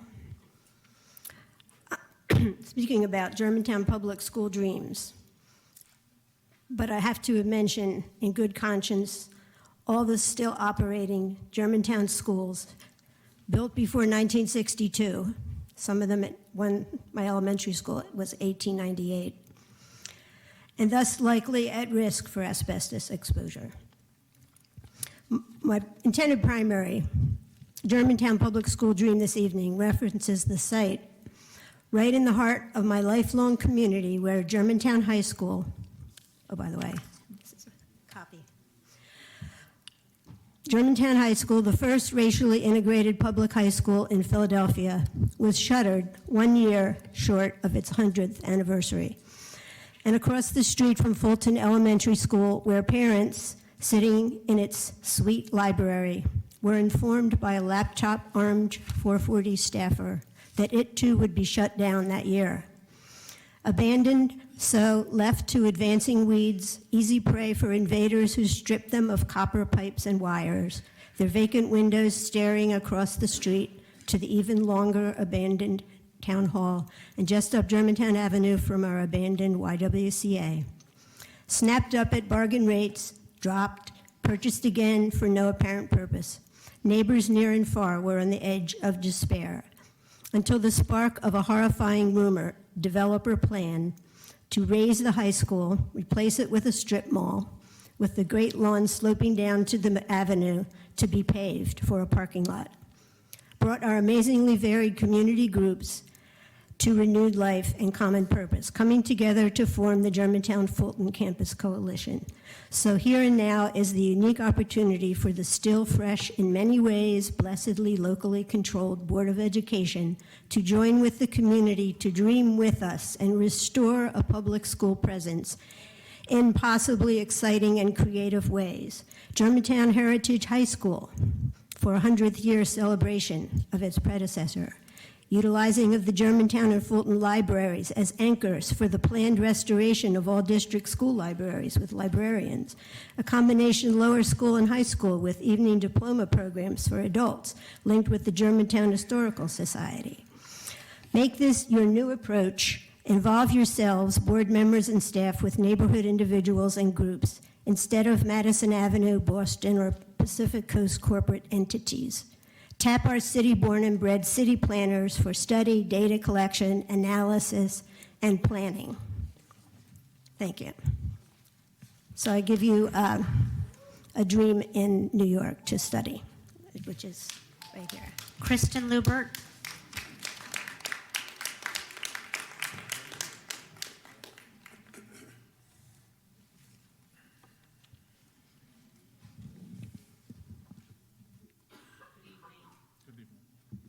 There we go. Good evening. My name is Kristen Lubert. I'm a teacher, parent, community member, and proud member of the Philadelphia Federation of Teachers and Caucus of Working Educators. I come before you tonight to speak on an issue that is crucial for our youngest students, their families, and the teachers and staff that serve them. I want to ask you about the K-2 suspension ban and the supports we need to put this in place to make it truly effective for our students. To be clear, I believe strongly in the K-2 suspension ban. I've spoken on record on it in support of it. I believe that it's best for our students and families.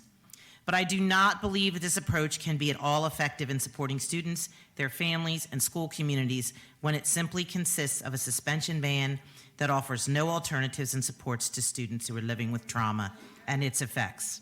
I have too many colleagues who teach K-2 students who are living with such trauma that they routinely throw things around the classrooms, physically assault both classmates and school staff, and act out in other ways that are dangerous to themselves and other students. Many K-2 teachers have had to institute protocols in which they evacuate the classroom with the class while one distressed student is temper tantruming and throwing items all around the room. Needless to say, this causes trauma to both the upset student and all of their classmates. Students who act in this manner are clearly crying out for help in one of the only ways they can, and we are morally obligated to help them, not just ignore their cries for help. A suspension ban that offers no services and supports is akin to placing a Band-Aid over a gushing wound. It simply does not address the root of the problem. Like far too many district initiatives, the ban was instituted with great fanfare, but there is no plan, no support services, no funds, and no oversight from assistant superintendents. All of our elementary schools need more school counselors, social workers, and mental health services in the schools that will support our students living with trauma. Until we can truly support our students that are crying out for help with the services they and all members of the school community need, the K-2 suspension ban is nothing more than an empty public relations move. It sounds good, but has no true meaning or effect. Please designate funds to provide needed services to our students instead of allocating endless thousands for more unneeded and outsourced programs. Thank you. Bevan Journey. One quick comment as the next speaker's coming up.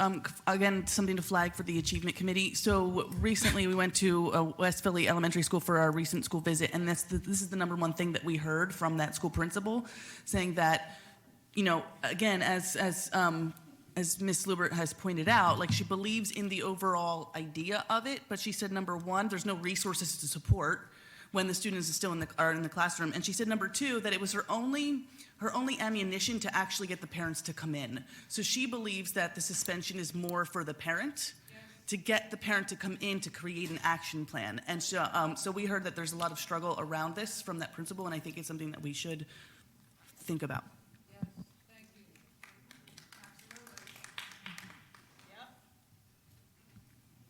You can start. Thank you. Occupational therapist. This is my 6th year in the district. For years, I have been advocating for and meeting with administrators regarding changes in how students are assigned and distributed among therapists, because the system is broken. I was here last spring with fellow related service providers to ask for your support in switching to a nationally recognized workload model of assignments.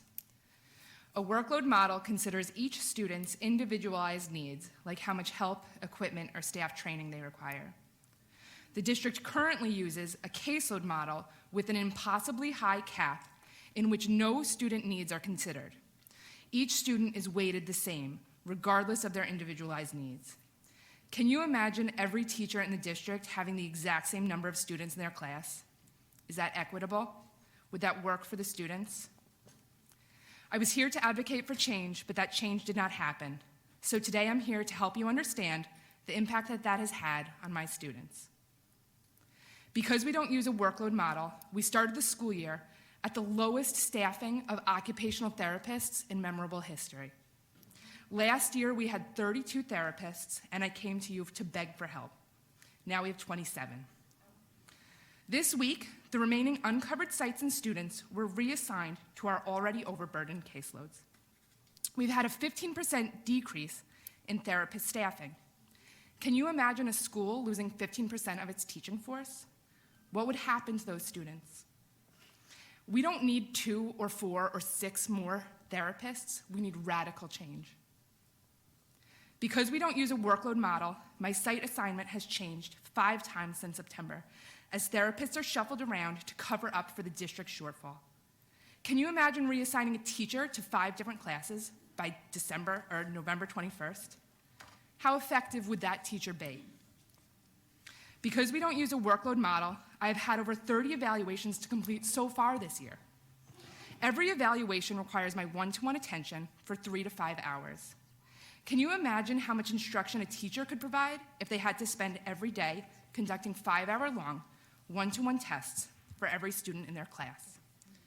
What do you imagine would happen to the rest of the students in that classroom? Because we don't use a workload model, instead of being empowered to provide meaningful, effective interventions, I spend my day in meetings, looking for workspace, looking for materials, introducing myself to students who haven't met me, completing endless documentation, and traveling from site to site to site. At one point, I had 19 sites this year. None of this is normal. This is not how student therapy services work, not even in other urban, overburdened school districts. I've been a school therapist in comparable districts for over a decade, and I've never witnessed anything like this. Understanding that this is bad for students shouldn't be a difficult concept. Dr. Height, I have gone as far up the chain as I can. I've tried to meet with administrators. Our department needs radical change in order to meet basic student needs. Meet with us. We're the healthcare experts in this field. Listen to your own district experts, make an attempt to understand how your students benefit from my skills, and I'll be anticipating your contact. Sharon Do you Kraus. have a copy of your remarks? Sharon you. Kraus.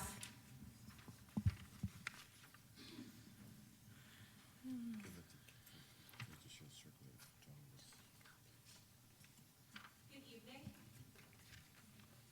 Good evening, President Wilkerson and members of the board. My name is Sharon Kraus, and I'm an occupational therapist. I'm currently assigned to provide service to 7 different schools in the district. I'm here this evening to discuss the issue of chronic understaffing in the OT department and the negative impact of the district's caseload approach on the students, staff, and families we serve. For those of you who are not aware of the distinct value occupational therapists can bring to the educational setting, I'd like to tell you a little bit more about our role. OTs have specific knowledge and expertise to support students' ability to participate in meaningful daily activities or occupations.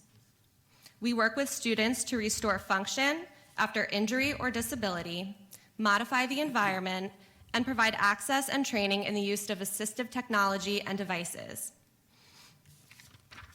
I'd like you to imagine for a moment that you have a child with a disability such as cerebral palsy or a spinal cord injury. Your child cannot feed herself or transfer onto a toilet without adaptive equipment. She cannot participate in academic lessons without the use of assistive technology. Now imagine your child attends a school that does not have an OT assigned to it. Or you find out that the therapist assigned to it has so many students on her caseload that she's unable to fit your child's sessions in. What action would you take if your loved one was not receiving access to a free and appropriate public education as defined by the law? Therapist caseloads are constantly being reassigned to cover various schools with no regard for the negative impact this has on student progress. I've been assigned to 14 different schools since starting my job in February 2018, making it incredibly difficult to develop meaningful relationships or establish any trust of the students and staff that I work with.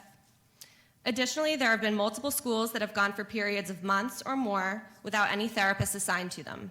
Earlier this week, I was assigned to cover a school in Southwest Philly that has had no occupational therapist assigned to it since last school year.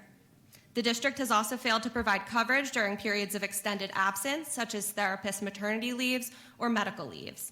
The legal implications are concerning, but what's most troublesome to me is the negative impact this is having on our students. I'm now assigned to provide my professional services to more than 80 students, which is an unreasonable number, but seems to be the status quo in the School District of Philadelphia. There is simply not enough time in the day to meet the needs of my students. I'm here today to ask you to consider the need for the district to transition from a caseload to a workload approach. A workload approach considers all the job responsibilities, both direct and indirect, and uses a mathematical formula to determine the time and staff that is needed to achieve positive student outcomes. The workload approach is strongly supported by the American Occupational Therapy Association. I've included documents and evidence as part of my submission for your review. I hope you consider using this information to guide future decisions about the availability and delivery of occupational therapy services within the district. Thank you. Robin Roberts, please come to the table. And I'm going to call the next group of speakers to please come to the front. Antoine Little, Amy Gaines, and Zededra Williams. For the past 2 years, Parents United for Public Education has been working tirelessly with the Philly Healthy Schools Initiative. Our focus is to get the district to prioritize the safety of our school facilities and the welfare of our students and staff.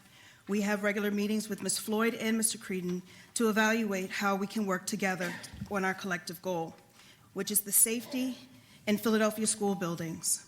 Our initial advisory committee has been meeting around the issues of lead paint. It's going well, but this is a pilot, and we're looking forward to replicating the work in other health hazards in our school. I've included our fact sheet with our 7 planks that kind of guide our work.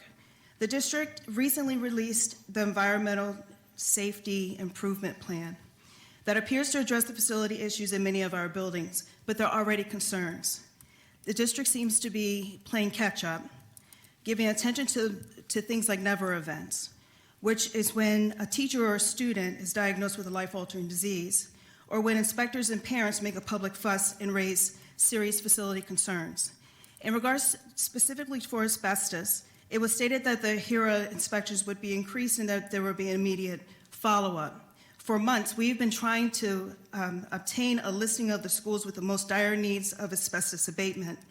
It appears that this is a difficult task because the HERA data is qualitative instead of quantitative, so that list can't be made easily. When will the HERA data be available in a quantitative form so that those schools can be prioritized? And where is the data available and accessible to us, the ones who work in or send our children to these buildings? There is a 5-point plan also that the PFT recently released. Is the district willing to work and follow that plan with fidelity? We know that there are schools in worse conditions than the ones that have been highlighted. The people that are using those buildings, their health is at risk too. Dr. Hyde, you said something about see something, say something. Parents, staff, and students are not blind to the state of our buildings. We may or may not have the knowledge about the certain health hazards, but we do the see something. As long as it's in plain sight, because we parents can't go into every classroom, closet, bathroom, or office space where these issues are. We report them, teachers report them, there's a backlog of information, we get no responses, there is a lack of accountability. We absolutely need the school district to work with what was already out there. The PFT has an app that we need everyone to use and participate in this process. Please do not reinvent the wheel in a hotline or an email or a telephone number. We already have this stuff in place. Please use it and publicize it. And we acknowledge and applaud the Environmental Advisory Council that has been highlighted. We are actively looking for people to be a part of this. We really want to work with the district to make sure all of our schools are healthy and safe for everyone that goes in and out. It is clear that they are not, and we need to do better.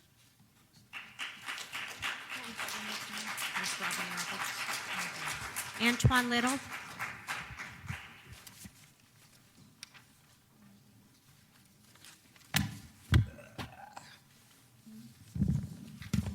Good evening.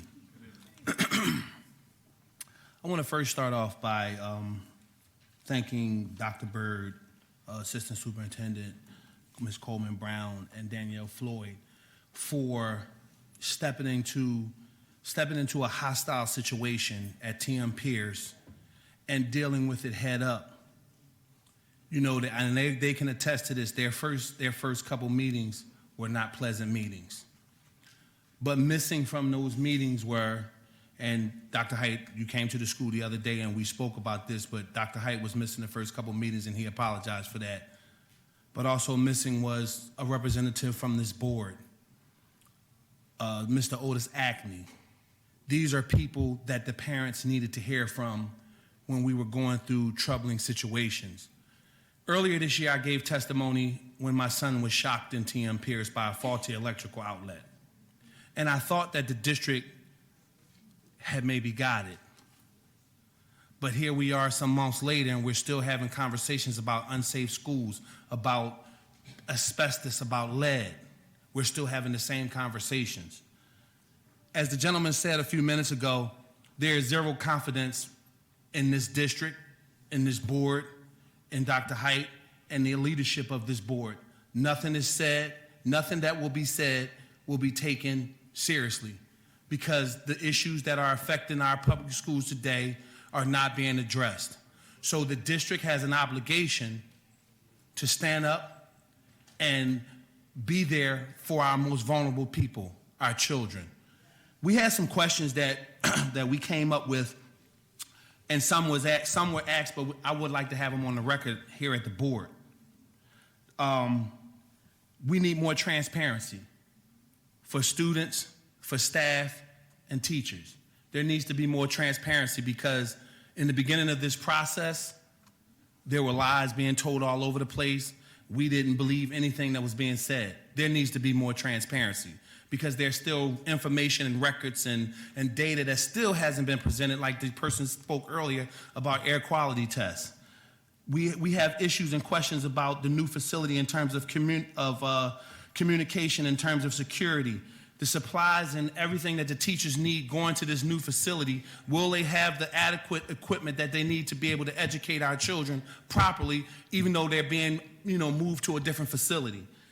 The guarantee, and this is the most important piece for myself and many of the parents at TM Pierce. When this new school is built, we need a guarantee. And Dr. Height, you addressed it. You said that it would be, but I need to know it from the board. We need a guarantee that every child at TM Pierce will be returning to TM Pierce when that new school is built. We need a guarantee that the staff members that educate our children every day, that care about our children, return to TM Pierce. Because if they don't, we understand how the gentrification process works. And when a new school is erected, there's new everything in the building, and everybody's going to want to come to this school. But the staff at that school, the students in that school suffered. They suffered long enough. And we need to know that our children and our staff will be returning to that school, because if they don't, that will not be accepted, and we will return here. This is a fight that has started, and we will continue to fight.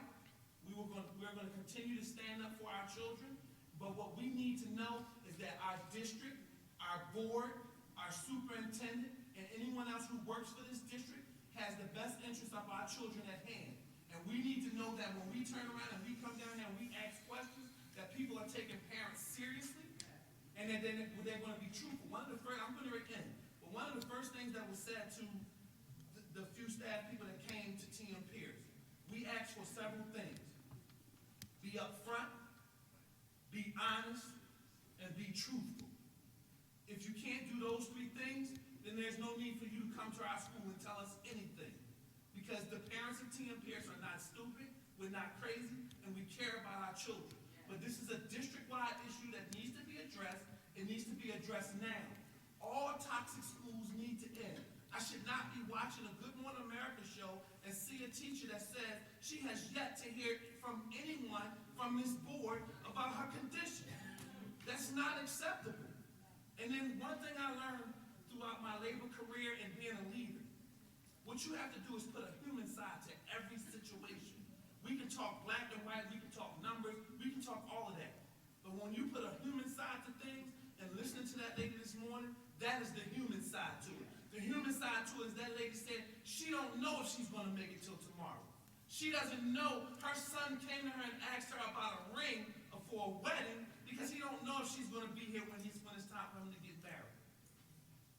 District, Dr. Height, y'all have to do better.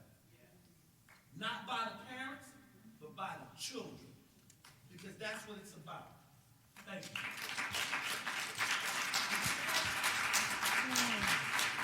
Amy Gaines. Is Amy Gaines here? Sededra Williams.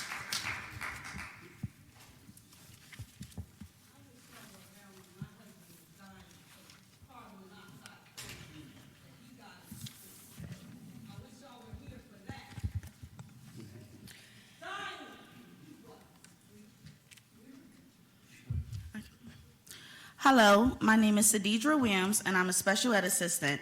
I would like to start off by saying thank you for the opportunity to speak this evening. This evening, I'll be talking about toxic schools and my experience being a paraprofessional in the school district. In my school, we have tiles that are breaking apart, paint is chipping off the walls, and some parts of the building are freezing cold while other parts feel like a sauna. There are children that have severe health conditions. Health conditions such as seizures can be triggered by very cold or hot temperatures. I've witnessed students from a Philadelphia high school wearing jackets, hats, gloves, and scarves in the classrooms because the rooms were so cold. In addition, lead in schools is a high concern for many individuals, and I hope that the district is doing everything possible to make sure it's eliminated out of Philadelphia district schools. According to the Pennsylvania Department of Health, childhood lead poisoning at low levels may make learning difficult, interfere with growth, harm hearing, and delay development. Childhood lead poisoning at high levels may cause comas, convulsions, and even death.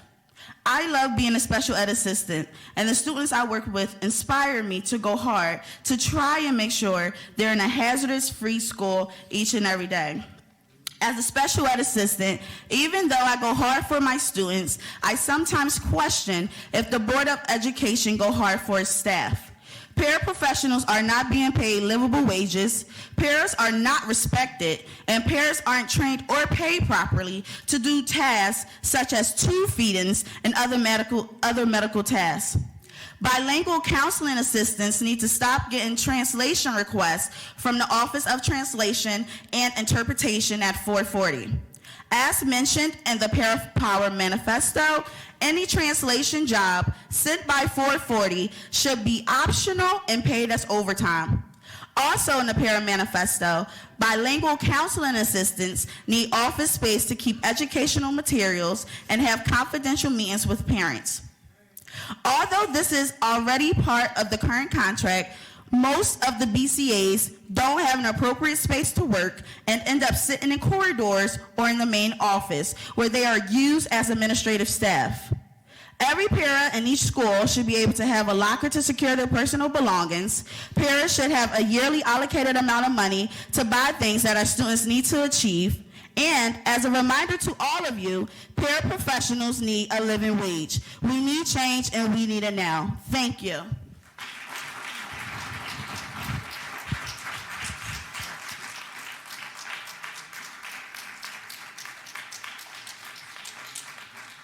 This brings us to the end of our list of speakers. Are there any comments by board members?